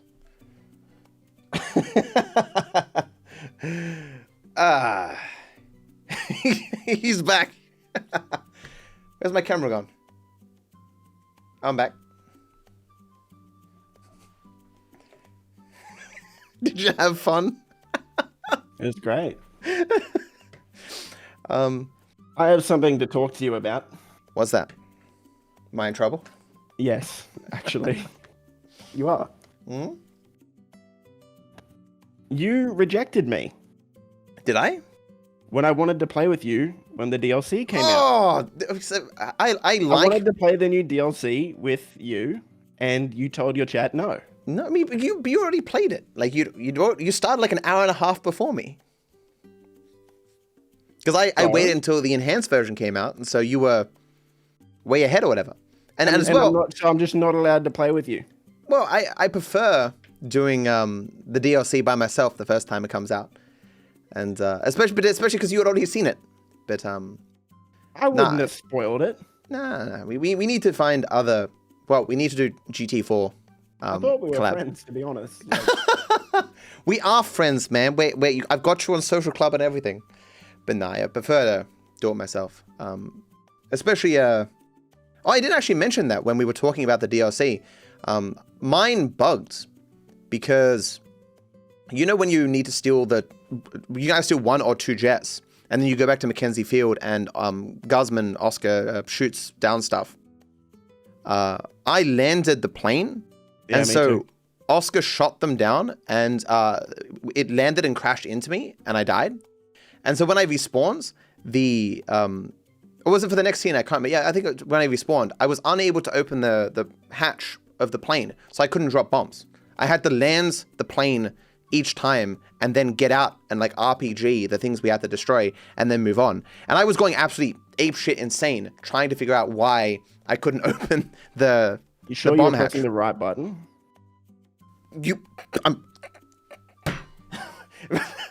I was freaking out. I was like, they're like, was no, he mate, you need to pressing the press wrong and hold. You need to not press and hold. I was going Tried crazy. it again after the fact. I will be doing the missions If again. it's broken again, Matt, I have some bad news for you. Use error, but when I go, because I'm doing the awards again, when I do the awards, I'll do all the missions again. I'll find out if it was user error, but I'm pretty sure it was just bugs. So you don't know. But I don't know because I haven't done it again. You're but coming out here slandering the names of the good Rockstar devs that made these missions, not knowing if in fact it was just you not knowing which button to press. I mean, true, we've never seen a bug in GT Online before. This would be a first. I know I'm going against precedents, suggesting that they may have bugged a small thing in the game.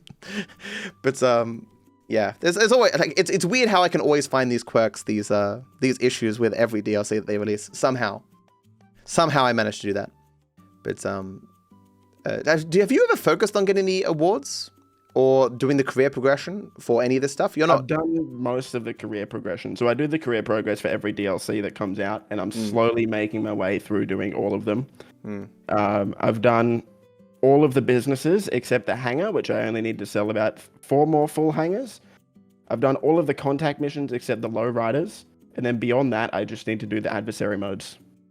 It's going to be interesting for me how much of the progress that I've done that is carried over into the career progress. Because I imagine there's things in the career progress that they didn't bother to track as you played the game. Yeah, did you check how much? I see that I have like 3/4 bars in like most of them or something. But there's guaranteed that lucky. It's especially the tier 4s that are the problem. Like the main issues is with the heists. Mainly the original heists and the Doomsday. Well, Doomsday's not too bad. The original heists, you need to make $50 million with those heists. Wow. And that's you. That's not the total cut for your group. That's you. So you need to take like 70% of the cut every time if you want to do it as quick as possible. And I can imagine these are even further above than just the normal awards that you have to get. Because that's obviously where most of my progress comes from. It's just from doing all the awards. And I've obtained all the awards twice. Got them all, and then they added more content, and got them all again, then they added more content again. I mean, it's good reason to keep coming back to play the game, but I will probably try and do career progress after I get all the awards, but it ultimately depends on how far out GTA 6 is. Because business stuff is bearable.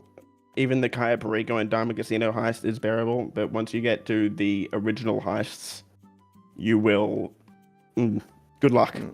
Good luck. Yeah. I mean, it depends on how much progress I got by getting all the awards. And the heists with the original heists does not carry over. Oh. Then that... Yeah, maybe I won't bother then. I mean, but you can get the outfits. You can get the Nico outfit. Get the CJ outfit. I'll see. But the Claude outfit. The Michael outfit. Oh yeah, I need to see Michael again, but now in GT Online, it's like I haven't seen his outfit like for thousands of hours. Michael AU. Do you think GTA 6 will have co-op story mode like San Andreas once had? No. Yeah, neither do I. Because I think the online component will be the thing for multiplayer, and the whole split screen co-op that was the thing all the way back then is dead. And I don't think they will do an online version of the single player stuff that you can go through. It's just everything they make will be. I mean, to be fair, the contract had the 3 co-op short trip missions, maybe something like that, with Franklin and Lamar. Oh yeah, you mean there might be some like the characters, Lucia, Jason might appear in the online version, and we do or stuff with them. Or it could be like 2 side characters from the story that we might play as. Yeah, that's possible. But I don't think the main story of single player is going to be something you can do with another person. Just in part because of balancing issues of having a whole story be enjoyable for both one player and 2. It also doesn't make sense to have the entire story where both Jason and Lucia are together the entire time. Yeah, that as well. Yeah, I'm sure there's going to be some. Like they're going to split at some point, and you're not going to be able to access both characters, and you'll play it from both perspectives. Like you couldn't play GTA 5 as a 3-man co-op because the characters are only together for 5% of the story. It's a story about Franklin. It's a story about Michael. It's a story about Trevor. It's not so much a story about all 3 of them at the same time. Yeah, I agree. And so, yeah, I mean, I'm not even sure that I'm not even sure I would want that though. To be a co-op story. Although I think the San Andreas one was like you were just some random side mission guy. Like you weren't actually a character. But I think that'd be really weird, just some random guy for the whole story following around Lucia and Jason. Yeah. It wouldn't make sense. No. Should GTA 6 have some sort of honor system like Red Dead, which could possibly affect the story and lead to different endings? Because, I mean, they've done the multiple endings of, GTA 5. They did multiple endings for GTA 6. They did sort of multiple endings for Red Dead Redemption 2. And like a lot of stuff, the interactions you have with characters are different depending upon your level of honor. Will they go that kind of effort with GTA 6? No. Really? Because, I mean, given the amount of time that they've spent on this game, and that one of the main criticisms of their prior games is that there's not variation and different choices that you can make that affect things. I think there will be some element of this in GTA 6, especially because it's talked highly of in Red Dead 2. The other guy in chat here says, you mean like respect in San Andreas? Possibly. If we're talking about something like honor in Red Dead. So for me, it's a no, because fundamentally what Red Dead is actually about from a story perspective is redemption. Red Dead Redemption. So it's about the somewhat redemption of John in his final moments. It's about the redemption of Arthur in that Act 6 when he knows what's going to happen to him. It's, can you still be a good person despite all of the bad things you've done? GTA is a game where we rob banks, kill lots of cops, and just... Yeah. It's hard to imagine doing all that in an honorable way, I guess. Yeah. But do you think there's going to be multiple endings in the same way that they do with GTA 5, at least? Oh, probably. Yeah. I actually, to be honest, I hope that the endings are like what happened with Red Dead 2, where the outcome is actually the exact same, no matter what ending you get. As opposed to GTA 5, where no one really knows what the canon ending is. Well, but we obviously know now that it's C, right? But the average player probably doesn't know what the canon ending is. The thing with that canon idea, though, is that it's something that was kind of made with GT Online in the sense that I think when GT 5 released and finished, I don't think they saw Ending C as the canon ending or something. I don't think they, you know what I'm saying? Like, I think it's just developments in GT Online later that made Ending C the canon ending because it was convenient for the later writers for that. But I don't think the original writers of GTA 5 were like, oh, Ending C is the canon ending. Yeah, no, for sure. But I just think games are better when there is one ending definitive thing that it ends on. That people can sort of build a community around. Like, everyone can talk about the redemption of Arthur, right? If there was an ending where Arthur could just be a bad guy and, like, I don't know, kill the whole gang, for example, like, if that's a possible ending, it changes the way people receive the game. And as well, it's clear with GTA 5 that ending A and B were weaker endings, and people would discuss like, do they even make sense for the story? And if you want a cohesive story without plot holes and stuff, it's very hard to set up 3 very different endings at the end and still have them all make sense. I agree. I do think, as you say, the Red Dead 2, it all ending with the same climax and just small things maybe being different, would be for the best. Yeah, for sure. Yeah. I do think there will be some aspects of it though that give some variation based on like your affiliations with different people or something. I don't know, but I think that I think one of the things that Rockstar is going to do with GTA 6 is fix all everyone's problems with the lack of mission variation and stuff. You know the video by the Nakey Jakey video. I was just thinking that. That's what I was going for. The Nakey Jakey video, thinking about it, quite literally could have set GTA 6's development back by a couple years. Not even joking. For those who don't know, for those who don't know, Nakey Jakey is a big content creator. Doesn't release that many videos, but he has this video that released 6 years ago called "Rockstar's Game Design is Outdated." It has 11 million views, 37 minutes and 47 seconds. It is a really great video, and I used it at the time to like justify my dislike of Red Dead 2. But even looking back on it, like he likes Red Dead 2. He loves Red Dead 2. He made a second video a while back, returning to Red Dead Redemption 2 a year ago. That's got 2.4 million views. And he's like, this game is just so good. And it was. Like, it's clearly an amazing game, and I just didn't have the right mindset when I played it the first time. But undeniably, though, the main criticism of GTA 5 and Red Dead 2 is, it's very on the rails, very scripted, a lot of what happens. But of course, if you want Red Dead 2, I found actually was very on rails. Especially, you can't even take a different course in some missions to reach a destination. You have to go exactly on the right path or a mission fails you. Frustrating, but that's kind of what you do when you want to have a story that everyone experiences roughly in the same way and hits the same emotional beats. You're just missing a large section of the game or something, because then things won't make sense for you. It's just a hard thing to balance. Player choice, player freedom, and the idea of having an impactful, amazing story that everyone's going to experience in the same way and not be disappointed.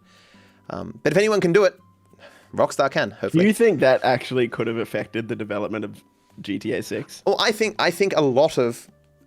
I do think a lot of the dev time is probably being spent making variation experience. I do think so. Or do you think... Are you asking whether Nakey Jakey's video did? I don't think Nakey Jakey was the first person to make these criticisms. No, but like, it was probably the biggest...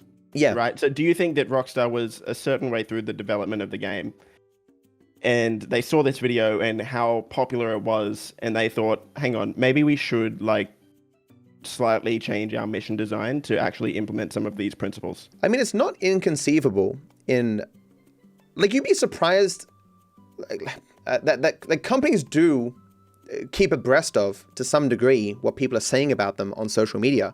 I had a phone call yesterday out of the blue.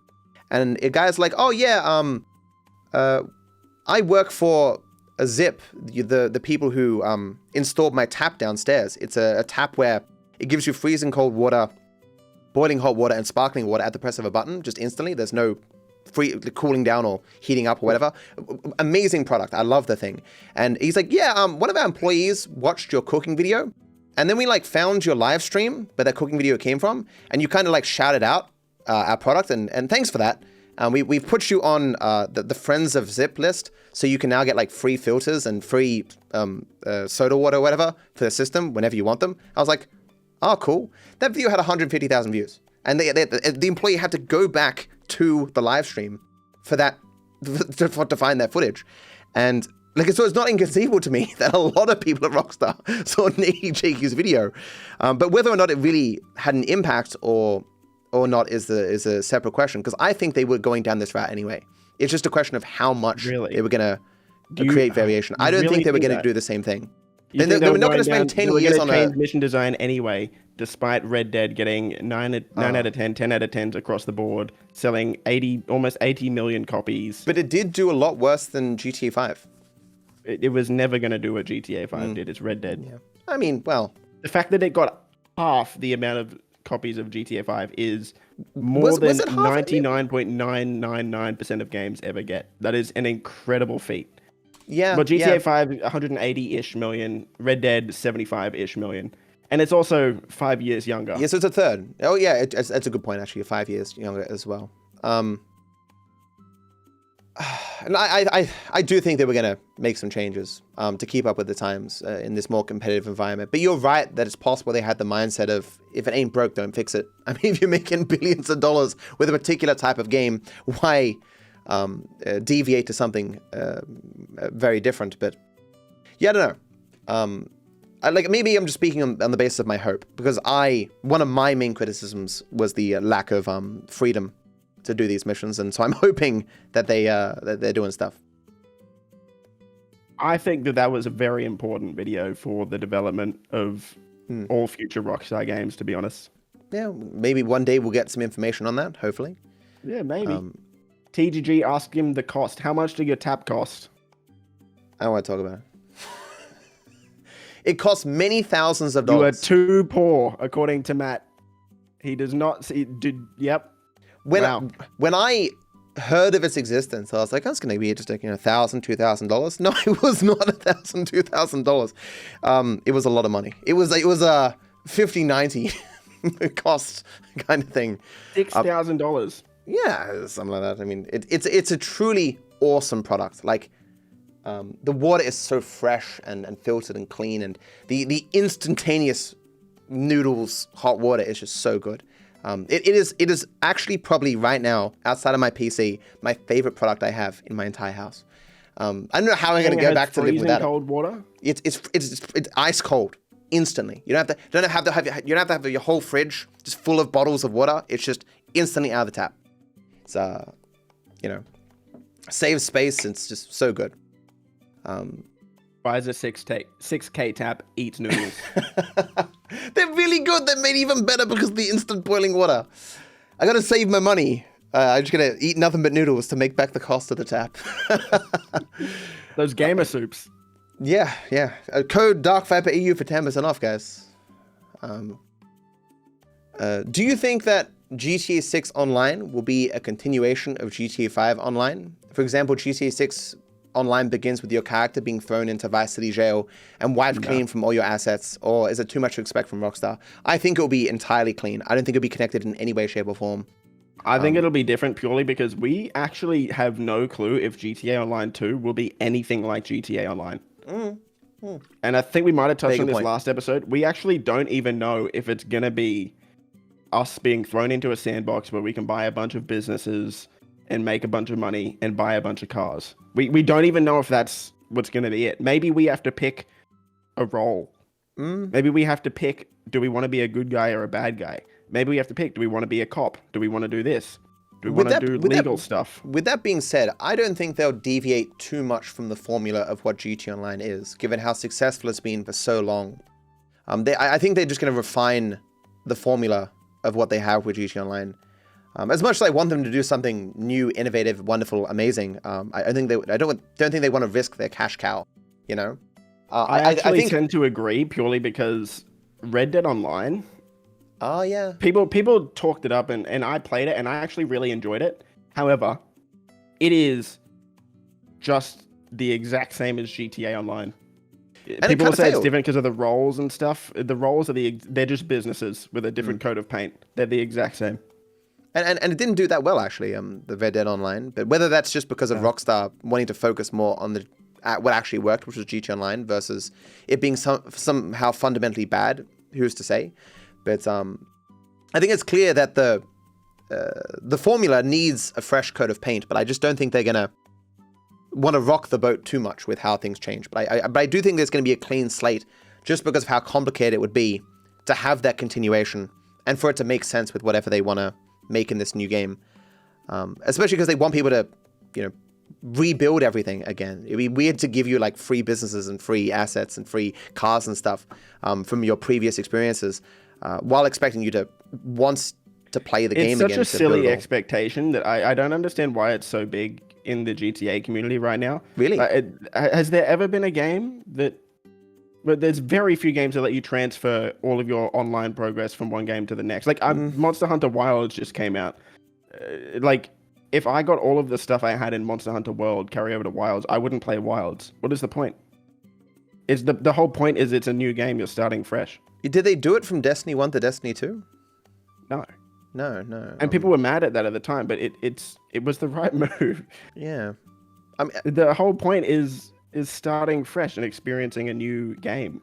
I mean, play the old game. Yeah, one thing you do lose with that though is there's a lot of sunken costs in MMOs where it's like, if I don't keep playing, then I'm going to lose the hundreds of dollars that I've spent on cosmetics. I'm going to lose the thousands of hours I spent grinding up this character.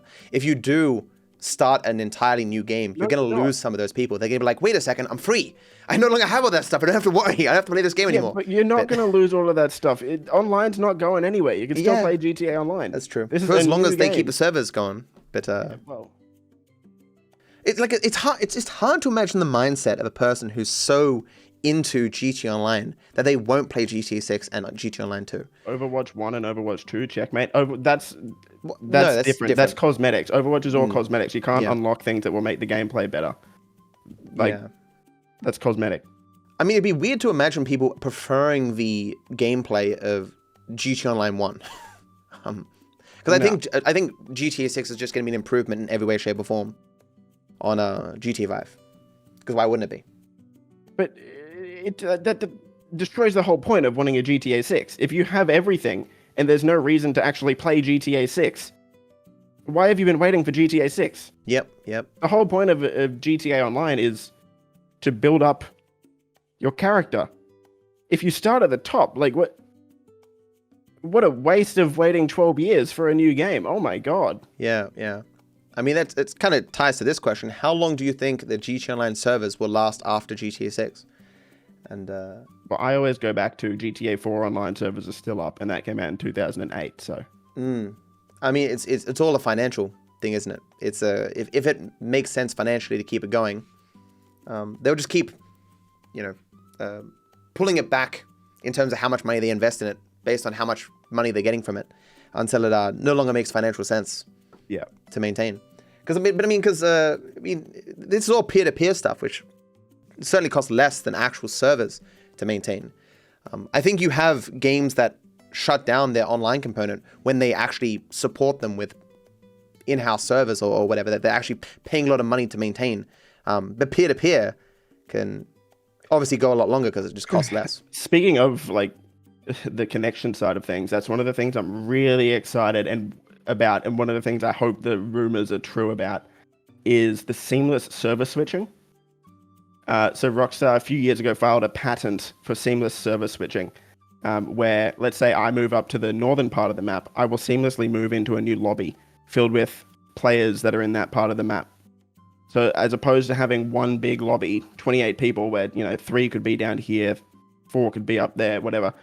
When you move across the map, it'll populate that with players that are in that location, which would make the world feel so much more alive. I hope that's true. Yeah, I mean, I kind of took for granted that that's kind of what World of Warcraft does. Wherever you'd go in World of Warcraft, you would just walk into a city and there'd be hundreds of people there. That was obviously not the case with GTA 5. There'd be people, as long as there were people actually in that area, there'd be people in that city populating it.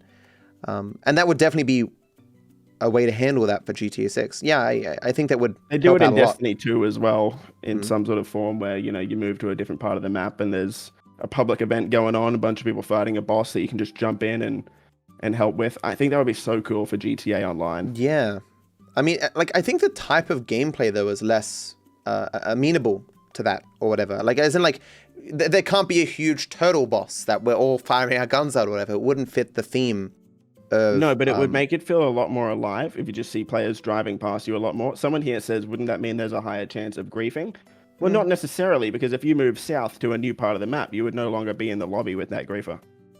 I mean, would be interesting for there to be like a large shootout with the cops or the military or something, and you just swing by and you just help out the players or something. Yeah, that'd be so cool, wouldn't it? Yeah, yeah. It gives so much more potential for those random moments that you remember for years randomly. You know what I mean? Like, I remember one time, let's say 3 years ago, I was fighting these cops, and then a player came out of nowhere, like rammed the cops off me, and then I never saw him again. But that was such a cool moment, and I remember that forever. Like, it gives way more potential for those types of things to happen if there's just more people around Due to the way that I play GG Online, or especially because I joined so late, I didn't get to experience that peak 2013 to 2015 era where everyone was playing and everyone had basic shit, and because people would talk about those experiences they had with other players and how that was like their best memories of the game. I've never really got to experience that kind of community-based, effortful achieving stuff, and I hope to get some of that in the new version of GG Online.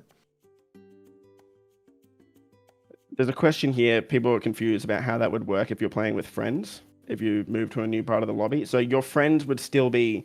You'd be in, like, technically, like, separate lobbies, but you're still in the same, like, party or lobby, right? So, like, if you make a party with your friends, if you haven't played, like, WoW or Destiny 2, for example, where they've got these technologies in there, once your friend moves to the same part of the map as you, you'll be together again. It works. That's not an issue. It works. I just hope it's going to happen in GTA 6. We don't know if it is for sure, but rumors or leaks over the years have suggested that it will. Yeah, so this question, what do you think Trailer 2 is going to focus on with the GTA 6 Trailer 2, of course? Are we going to get an introduction to Jason or the gameplay or the city in general? I think there's going to be more on Jason this time around, considering that we got some on Lucia for the first trailer. There'll be more on Jason. There'll be more just about the story. Yeah. We know a fair bit about the world at this point, to be honest. That's a good point.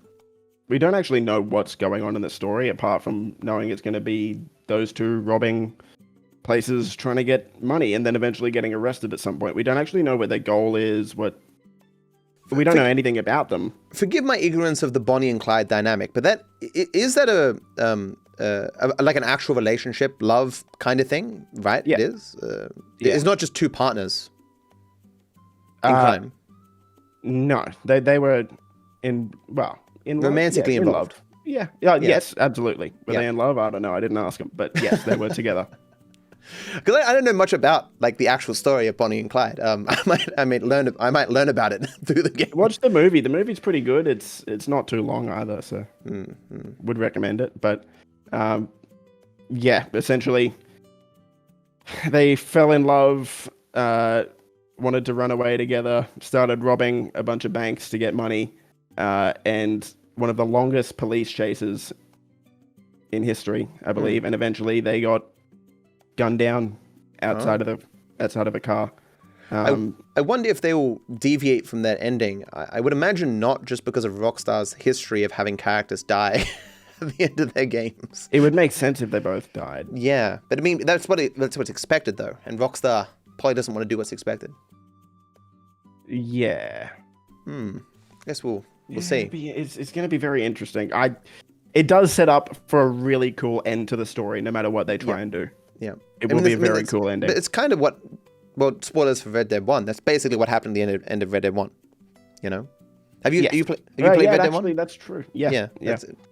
But basically the exact same scene, but with two people rather than just John. That's actually true. I didn't think about that. Yeah, that's actually so similar. And they probably wouldn't want to do the same thing again.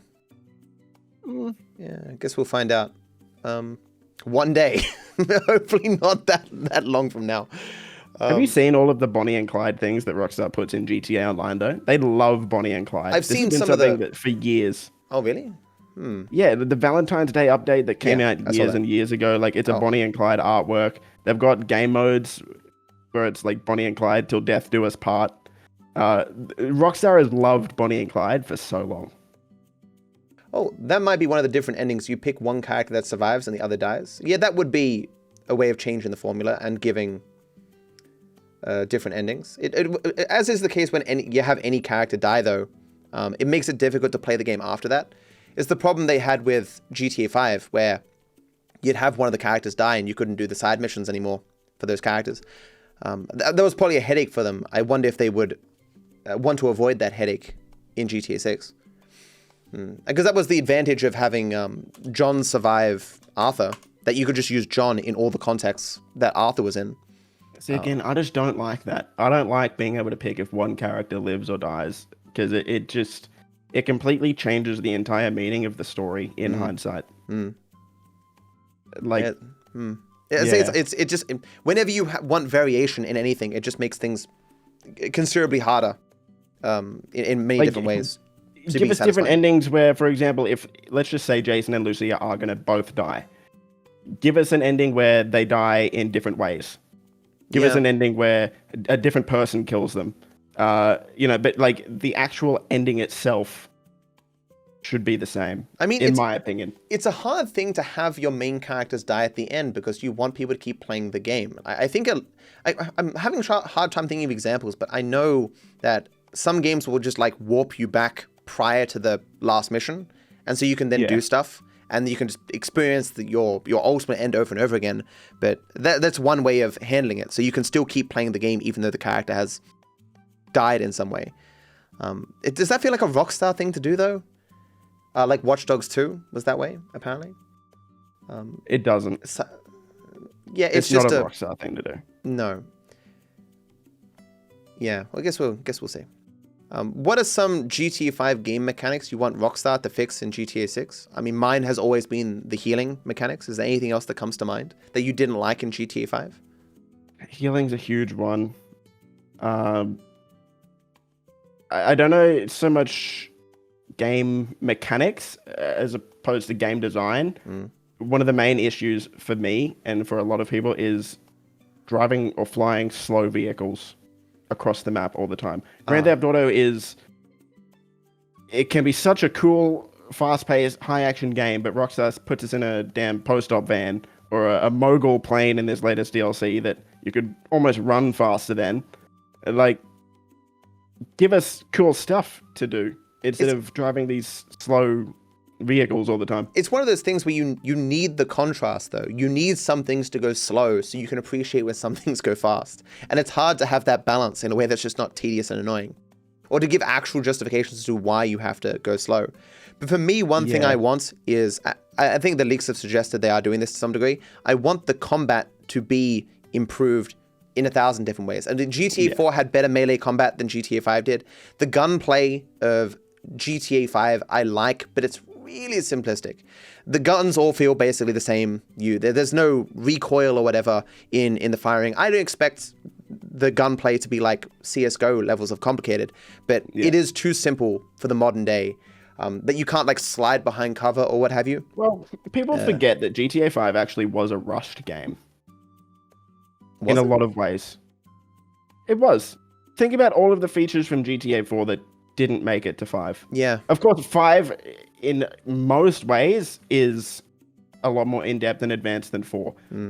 But in terms of the level of detail around the map and with a lot of mechanics, there is a lot missing from almost every previous GTA game, whether it's San Andreas, GTA 4. You can't go in buildings. You can't go fast food places. You can't go to the gym.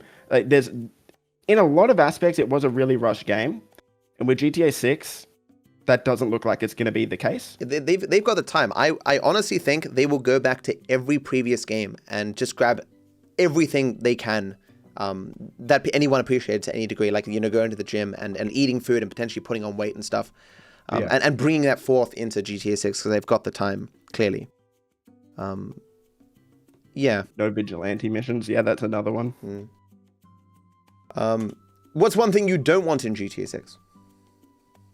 From the previous game, perhaps? Nothing comes to mind for me, honestly. Nothing comes to mind? I mean, other than I don't like that the only way to start certain missions is to wait for a particular text message or phone call. I would rather have it, even if you want text messages or phone calls to start missions, I would like the option to call that person to start them myself if I really want to.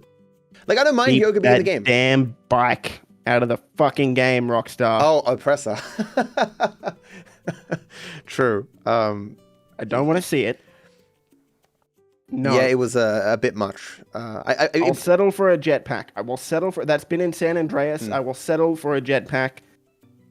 I think the Keep problem the with the flying oppressor bike is out. that there was no downside to it. Like, everything should have some cost, some downside. You got a very fast car, but it can't fly. You know, you got a very fast plane, but it's, you know, it can't land like a helicopter or whatever. Oppressor just was just so easy and so Even versatile. the jetpack, like, it's so slow. You Yeah. can fly and just hop on it, but it is really slow. Even if it's fast, though, your body is, like, entirely visible there, Yeah. and you can just get sniped or what have you. Like, Yeah. it would be... like, even the Sparrow, it was... Because I like helicopters because they can take off and land very easily, but the Sparrow was like a paper or whatever, would just explode. Or they fixed that very recently, but the Oppressor was just too good. I'm still using it because if I change to something else, I feel like I'm wasting And that's my time. after, like, 100 nerfs. Yeah, And yeah. you're still using it. Yeah. Yeah, it's... look, we've got flying vehicles, dude. We've got helicopters. We've got jets. We've got planes. We don't need a flying bike that is ultra maneuverable, has tracking rockets. We don't need it. If people want to fly, give them a cooler looking jet. This is interesting, a point that Plink's making here. Do they really have the resources to make everything interactable while keeping it available to play by everyone without 5090s? In the same way that, you know, the earlier consoles hampered GTA 5, especially, you know, in terms of the foliage, the assets, the trees and all that you could put in the game. Obviously, the GTA 6 is going to be limited by the current console generation, but they want the game to, you know, be played for the next 10 years, hopefully. And so they're going to have something that can kind of scale and that is really, really optimized. And they have the time. Yeah, exactly. And hopefully they've just found a way to do that in that they can have everything they want, but still have it playable on everything, including a toaster, for the next 10 years. Yeah. Well, here's the thing about Rockstar games. Over the past few years, it seems like, even with a 5090, it seems like every game runs like shit. Yeah. That's because game developers don't optimize stuff anymore. Rockstar, with Red Dead 2 on a PlayStation 4, that runs and looks better than a lot of games that come out today on a 5090. Rockstar actually optimizes their games. So I don't think it's going to be too much of a problem. Hopefully not. I have I've vaguely watched videos from people who are far more in the know than me, and they've tried to explain why this is the case, whether it's people using engines that aren't suitable to the game that they're making and stuff, but it's kind of over my head. Clearly it's just easier to not go through these sort of optimizations, but I think Rockstar, of all people, are going to be most interested in actually going to that effort and having their game be scalable and playable for the long term. Plink but not says, remember, right now people are struggling to play enhanced on PC with good graphics. GTA 6's graphics will be 3 times better. If we're talking about interiors for every building, that's an insane expectation. I don't think they'll deliver. I think you are... Yes, okay, Rockstar did release the enhanced version of GTA 5 on PC. But that wasn't Rockstar. Oh, well, yeah, that's a good point. Rockstar is working on GTA 6.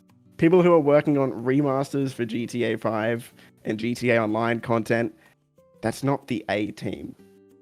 No, it's not just that, though. It's as we talk about all the time, that they weren't expecting GTA Online to be as successful as it was. They didn't expect to be still building on top of it for the next 10 years. I don't think they made it with the goal of it being scalable and work, that you could work with it easily for so long. I hear all the time that the code of the game is just spaghetti and hard to understand and do anything with. But there was that, when the leaks for GTA 5 came out, the source code and stuff, it showed like notes from the devs and stuff, and there'd be a note like, there'd be a note like, I have no idea why the fuck this is here, but if you remove it, the game doesn't work, so just leave it in. I obviously they, given the success of GTA Online and GTA 5, they've learned from those experiences, and they will just, you know, be able to do the same thing, hopefully, but better, kind of thing. Yeah, GTA 6 will be built from the ground up. to last a long time on a lot of platforms. Look, I don't think we can actually look at GTA 5 as, especially the enhanced version, I don't think we can look at that and use that to gauge whether GTA 6 will be optimized or not. Yeah. As we spoke about earlier, I think GTA 5 was a very rushed game, and the code shows it. GTA 6, they're trying to learn from their mistakes and make it a lot better. I mean, speaking of mistakes, the last thing I had here for our list was a creator named Redberry released a video titled GTA 5's Biggest Mistakes. And I was curious if because you haven't seen the video, right? I don't think so. No, it's a small video. It's got like 60,000 views. I mean, well, small relative, it's still a good amount. But I wanted to see if you agree with the things they've got listed here. The first thing they brought up was the lack of customization with hair. And that player changes are not kept consistent. So you'd change Trevor into a different outfit. The next time you'd use him, he'd be in his standard outfit again. I think this is a complaint that I've heard from everyone over the years, and I imagine you agree. This is one of the weaker points of GTA 5. Yeah, that's something that wouldn't happen in Red Dead 2. I can tell you that. Yeah, that is true. They definitely fixed that for Red Dead 2. Honestly, with a lot of these things, if it was fixed in Red Dead 2, you can assume it's definitely going to be fixed in GTA 6. For sure. This second one here, you can't change personal vehicles. And this kind of ties in with the first one in that if you give the player the ability to massively customize the character and have that be consistent throughout the entire game, then it's hard for us to have shared experiences, because the characters have different identities for each person playing. It's just one of the trade-offs that you have. If you have a customizable, alterable character, then you don't get those shared experiences. And like we know what Trevor's vehicle is. We know what Franklin's vehicle is. We know what Michael's vehicle is. If you mission 1 got to just change it to a random vehicle, that would no longer exist, and the game loses a bit of identity. I don't personally dislike that the characters had personal vehicles that were consistent, and I think I preferred that in GTA 5. Even though I understand, it wouldn't make any sense if Trevor had a Lamborghini as his personal vehicle. It wouldn't make sense for the character. Sense. Yeah. No. I just think with the customization of them personally, in terms of their facial hair and their clothing, like with Arthur was still Arthur if you changed him that much. So I think I disagree with that second point. I think it was crucial to keep the personality of the character, to keep the vehicles like that. The third point they brought up is the economy was broken, in that you don't get enough money while playing, but even the money that you do get feels kind of pointless. You're given bullets all the time. You're given weapons all the time. You get money, but what's the point? And by the time you finally get any real money, it's at the very end of the game. Throughout the game, you don't get much at all. Which is often commentary about all the missions, like the Merryweather heist. You get nothing out of that. You do the Polito score, you get nothing out of that. I understand for the story-wise why this was the case, because it's all leading up to the big score, which gets you fat stacks. And if you got many millions of dollars early on, it wouldn't make as much sense. But in terms of the playing experience, I can understand why people would have been frustrated by that. I personally... How would you fix that, though? It's all trade-offs. You can either have your character having a solid gold car shooting golden bullets, or you can have them being poor and building up to something. You can't have both.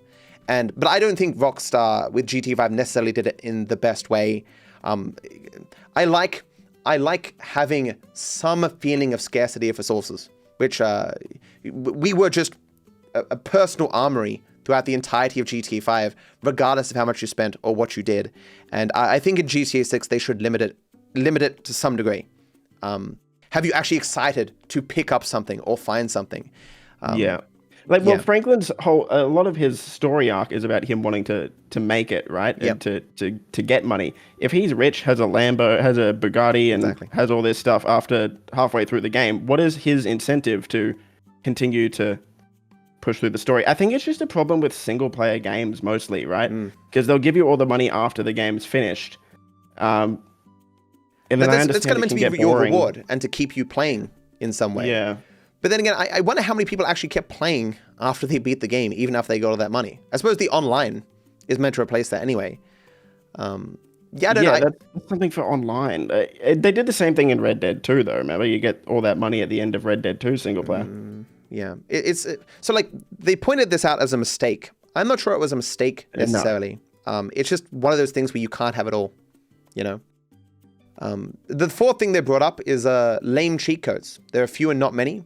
Many people have fond memories of San Andreas and it having like 800 cheat codes that are like meshed into their brain even to this day. I didn't have that experience, but I do remember, playing Age of Empires and Age of Empires 1 spawning all the cars and stuff, or I would know all the cheat codes for Age of Empires 2 and stuff. We all had those experiences, Warcraft 3 and stuff, the games I played, I would know all the cheat codes to mess around with. They just seem less necessary these days in games. Cheat codes really are a thing that's more, I don't want to say it's a thing of the past, but it kind of is. Would I be opposed to them bringing back more cheat codes? No. I think it'd be cool. Well, to what extent do you think they don't put them in because they worry about it breaking the game or breaking the online or competing with the online or something? Like why not just chuck in 30 cheat codes that actually do cool stuff? Why not? It wouldn't take much effort. Yeah. Like, why are they not doing this anymore? Yeah, I honestly don't know. I don't know if I'd call it a mistake. It was more of a design decision, right? But yeah, because we do have cheat codes in GTA 5, but they're fairly minor. I mean, on PC, we talk about how you can mod the game, but most people don't mod the game and have no idea how to mod the game. It's a very small portion of the player base who does any of that shit, or even knows it's possible to a significant degree. And certainly you don't have that on console at all. For people to want to screw around on console, you need the cheat codes. Yeah, I mean, look, do I think they should add more cheat codes? Absolutely. There's no, like you said, there's no real downside to it. But I wouldn't really call it a mistake with GTA 5. It was more of a decision on their part. But I don't understand the mentality. I don't understand why. I can speculate as to possible reasons, but they all seem kind of weak. Yeah. The next point they bring up is which was something we didn't talk about, which is the stealth is terrible in GTA 5. Undeniable. Yeah, that would have been next on my list for things that I don't want that I want improved. When I played Hitman, I was like, this is really fun. Like it is really fun. These sneaking around and having actual consequences when things go bad and stuff. In GTA 5, it's like you have a stealth where you crouch a little bit and you become less silent. You become a bit more silent so people don't hear you, and that's it. And very rarely inconsistency though with enemies detecting you as well in so many situations. It just and it really matters. Usually it boils down to, you're going to get detected. There's some parts where it's suggestive that you can stealth through and you actually can't. You just get detected all the time. Well, when it's 50-50 when you load into a mission, if you haven't played it before, sometimes you can stealthily take out any random enemy and it will automatically alert everyone in the base. It doesn't tell you that beforehand though. Other times you're meant to take out everyone stealthily. You don't know. Walking into a mission, is this meant to be done in stealth or is it not? But that again goes back to the idea of creating customization for each mission where you can solve it in many different ways, and that requiring a lot more dev time and stuff. But I think in GTA 5 and online, the mechanics just weren't there to enable that. And maybe, as you say, it was because the game was rushed or something.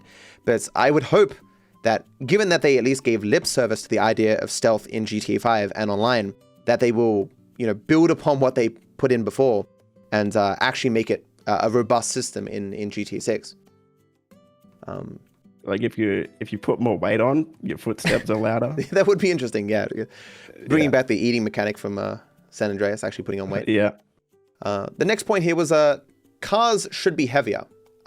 This, it's just personal preference, right? Like, I don't think anyone... Well, there are people who actually prefer GTA 4 driving than GTA 5. I prefer the arcadey feel. Psychopaths. Yeah, I don't get it either. I playing GTA 4, it was one of the worst parts of the game for me, that you start turning and then you can, like, I don't know, go make yourself dinner and come back and you're still just barely making a turn. It is possible though that it's a little bit too arcadey in that clearly the idea was that you can like hit something and fly everywhere and the car will bounce and all that jazz. But they don't feel real in GTA 5 all that much. But I do prefer it over the hugely heaviness of GTA 4. I think they will hopefully go for a happy middle somewhere there where the cars feel real. I think the map also plays into the driving decisions as well. Like GTA 4 only takes place in a city, which is why the cars probably feel a bit more weighty and harder to move around. But GTA 5 has a lot of highways, a lot of open spaces where you want to just fly your car around corners. You want to gun it down a highway. I think people don't think about the map that they were implemented in. A lot of people I've modded Liberty City into GTA 5, of course, and one of the main complaints from those people is that GTA 5's driving mechanics don't suit this map. Yeah, it's a good point. It'll be interesting to see what they do. As I say, it's all a matter of upsides and downsides. You can't make everyone happy. Everyone has different preferences. Yeah. This is something he didn't like, that there's a button that you need to press to run, and it's a controller thing, right? Where you have to tap A. Tap it constantly is horrible. You can change it to even like to holding A, but A is still just X. Sorry, X is just a horrible keybind for sprint. It's horrible. I don't understand. Even the reload button is circle. Like in every shooter, it's square. I don't know why it's circle in GTA. The GTA controls are just strange. I'm gonna be honest. It's not because of when it came out, and things just changed. Like 2013, it was still weird. No, it was still weird. Because I mean, we hold shift on PC, and it's perfectly fine. I was confused when I first started using a controller a bit, and you had to tap it. Like on controller, it's either normally L3 to sprint, or it's like R1 in some games. I know is sprint. I mean, it's weird that it went through the entire development, and they never thought to fix that. I can understand why they didn't fix it after the fact, because people would be used to it or what have you. But yeah, strange. Well, it doesn't make sense, because if you are holding X to sprint or tapping X, and then you need to aim with the right analog stick, you need to move your thumb off X. I mean, you can't aim and sprint. One of the reasons why I prefer keyboard and mouse is because you have your fingers on so many buttons at once. Whenever I play with a controller, I use very few of my fingers. There's actually, with Dark Souls speedrunning, which people mainly use controller, they have like a claw grip where their hand is like on the front or something to press all the buttons, as if they have a finger on every button, as you do with keyboard and mouse. But I just find controllers weird. I prefer keyboard and mouse. But do you prefer the controller? Because you do play on console. I play both. For most like first-person shooters, I think keyboard and mouse is better. You can just be more precise with your aim. Yeah. Controller, I find a lot better for a lot of action games, third-person games as well. GTA actually plays pretty well on controller. For something like Monster Hunter that I've been playing a lot recently, controller, it's what I prefer. For driving, I prefer it as well, as opposed to keyboard and mouse, but it'll be depending on the person. I find that anything where you don't need to be exactly precise, pinpoint accuracy, it's better to have controller, because anything where you just need to be directing yourself in a vague direction is better with controller, because you can have the 360 degree of movement, where on keyboard and mouse you have just like 4 directions. It's like platformers are way better with controller. Yeah, for example. For sure. So he's only got 2 more here. The last one is, we talked about this before, the last star should be military. It was weird that in GTA 5, the military never really showed up. Although, if you do get a wanted level near the military base, the military does show up. But it's not really much more of a threat than just the standard police. Like, they don't come out at you with jets and stuff, like, even though they have them, or whatever, which is strange. No, I don't think they do. 5 stars, if there is a 6-star wanted level, 5 stars should be military. 6 stars should be Deluxos, Oppressor Mark IIs, and Orbital Cannons coming after you. It is funny that... And modders with mod menus. It is funny. I've commented this before while playing GTA Online. It's like, in the 10 years of us playing, us getting all these new futuristic bits of tech, the military still has the same gear. Like, why? Their tech should advance along with ours. Like, a new vehicle should come out, and they should actually have some. In the DLC that just came out, there were some actual chases, like they chased you with the pyro instead of just a typical laser jet, and the NPCs got new voice lines. Oh yeah, I did notice that. Yeah. Strange. They finally did something. It's funny though, when I notice like a new voice line I've not heard before, I sometimes think like, oh, is this actually new, or do I just not play the game enough? I don't know. Yeah, that's true. I might get a little sidetracked here, but someone in my chat was saying they've introduced this new company called Eberhard in the story. With the new helicopters, the new jets, and all this stuff. Or maybe that's what they're trying to do now. And then yeah, but people are saying either that could be a company in GTA 6, or that company is like trying to take over the map and gonna start trying to take all of our businesses and blow us up, and they could be like a big antagonist for the finale of the game coming up. Possibly, that'd be a cool idea. Just to that point before about me not noticing stuff that's been in the game for a long time. When I was looking through the enhanced version of the GT Online, and I was going through all the options because there were new options, I was like, oh, sick! You can have like permanently expanded map. Like, you don't have to That's been a thing. That's been a thing forever, right? Yeah, it is. Yeah. I'd be like, Matt, what is wrong with you, dude? I'm like, I never needed to use it. I just never looked. The guy who has probably played GTA 5 more than anyone in history. Emphasis on GTA 5. That option does not exist in GTA 5. But the last point here that the Red Berry made was he thinks they should continue to add to single player rather than just online.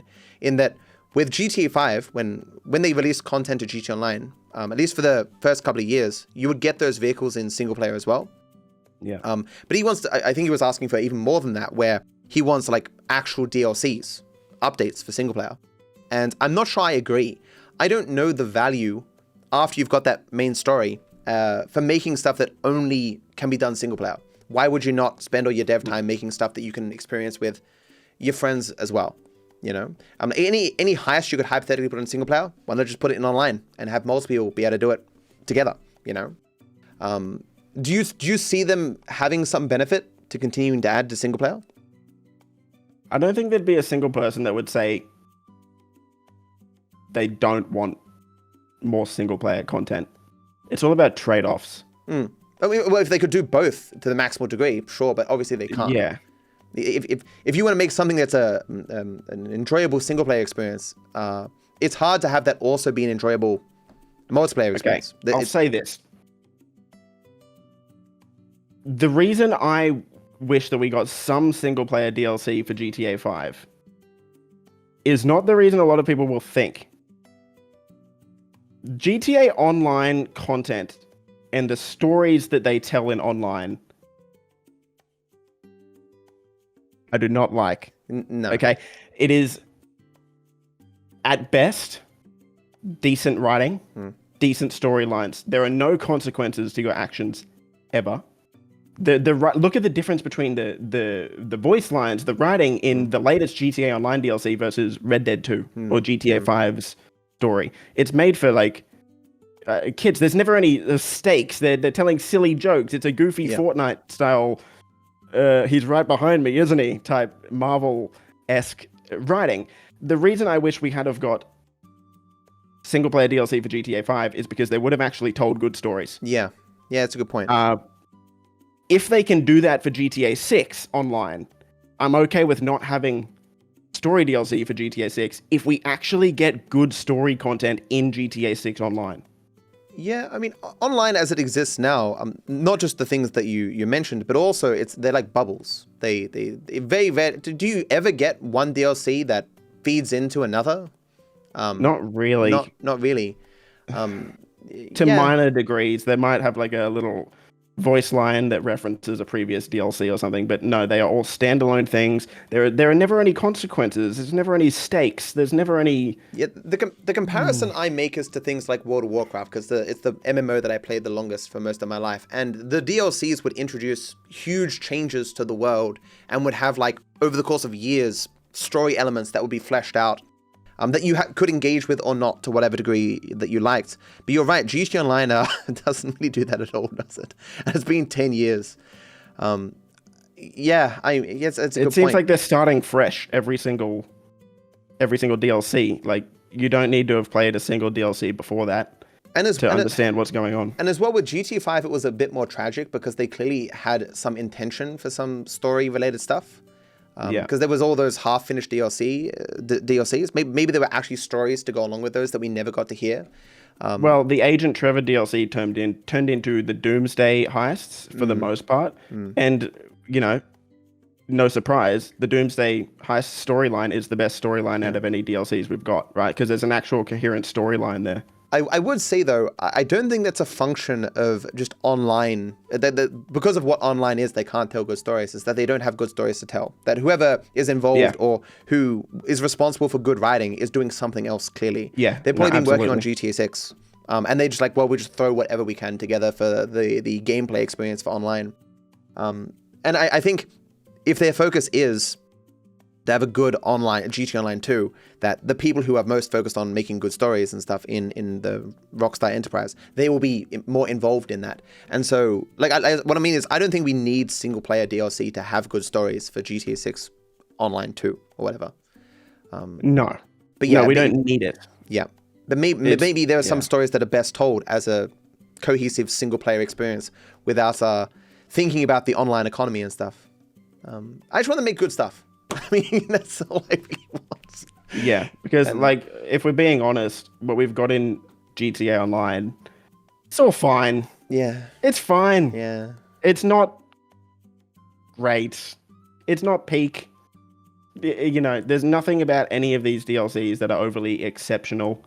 I mean, is there any like online world that is considered to have amazing stories compared to single player? Like, I think when people think of good single player stories or good gaming stories, it's all single player stuff.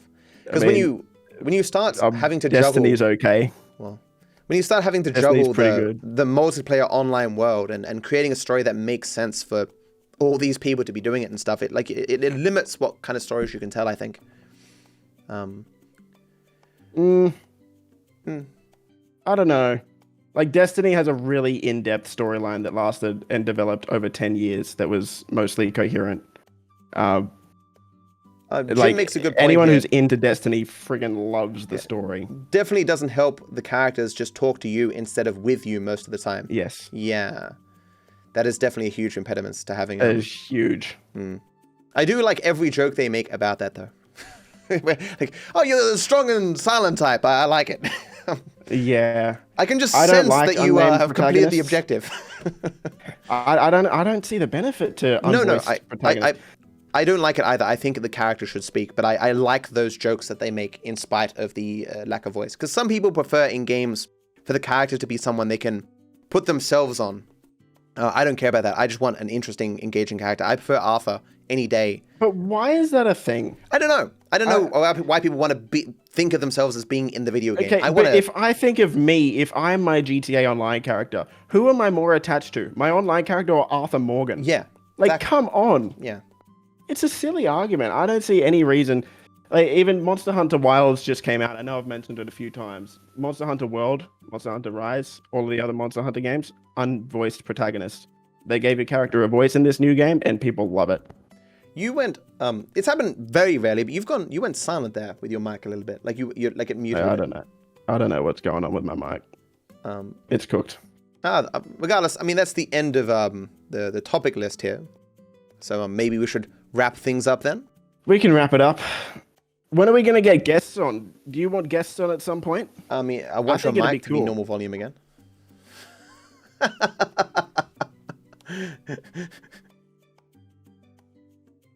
I just need to unplug it and plug it back in. Is that better? Yeah, that's better. Yeah, good. Yeah, maybe I just need to get a new unplug cable, it maybe. sometimes. I don't know. No. You like the idea of guests. I mean, I like the idea of guests eventually, but I think we should have a few more episodes, I think, before we get to that point. Why? I like the idea of a podcast getting its own voice, its own legs before other people join as well. I don't know. It's we'll see what happens. Let chat decide. Chat, what do you think? Do you want us to get some guests on? But clearly they're going to say yes, and we'll get Pelly on and stuff. And no. The first message I saw was no, so. Yeah, there you go. It depends on the guest, and for me, guests is something that podcasts do. When I talked to Julius about this before, when you kind of run out of stories to tell, when people are used to your takes on everything, and so you get like a third person in there every once in a while to kind of shake things up a bit, have a new perspective, have a new voice. What if we got John Rockstar on? He's a busy guy. I mean, you got connections. I've got his number. Oh, really? Oh, wow. Yeah, what if we got Strauss Zelnick on? Or Sam Hauser. I mean, maybe. Sam Hauser. I mean, they're not that busy. No. I mean, they've got the Sydney studio now, so. Get Hudson on. Yeah. But let's wrap it up, I suppose. And Rockstar would be watching that live stream like a hawk. with a gun to Hudson's head the whole time. Well, it's in my chat. 66% want guess. So, but yeah. Thank you for watching this episode of the 6-Star Podcast. We appreciate your support, and I hope you enjoyed the episode. What are you looking at? I pass it off to you to say also goodbye, and you're like, you were looking. I'm here, dude. You're looking like over that way. You're like who the hell is that? What are you looking at, dude? I know where I'm looking, man. Are you even looking the right way? The episode is now over. Thank you for being here. Goodbye. Boop. Boop. Am I up? Can you see me? Yes, there you are. Okay. Yo, I'm huge. Okay. Oh. I think you're bigger than me. You're bigger than me last time too. I mean, yeah, it's just a common thing. Yeah. Yeah. What's up with your chat having beef with me? Vale, man, you want to square up, dude? And it's not TTG, it's TGG.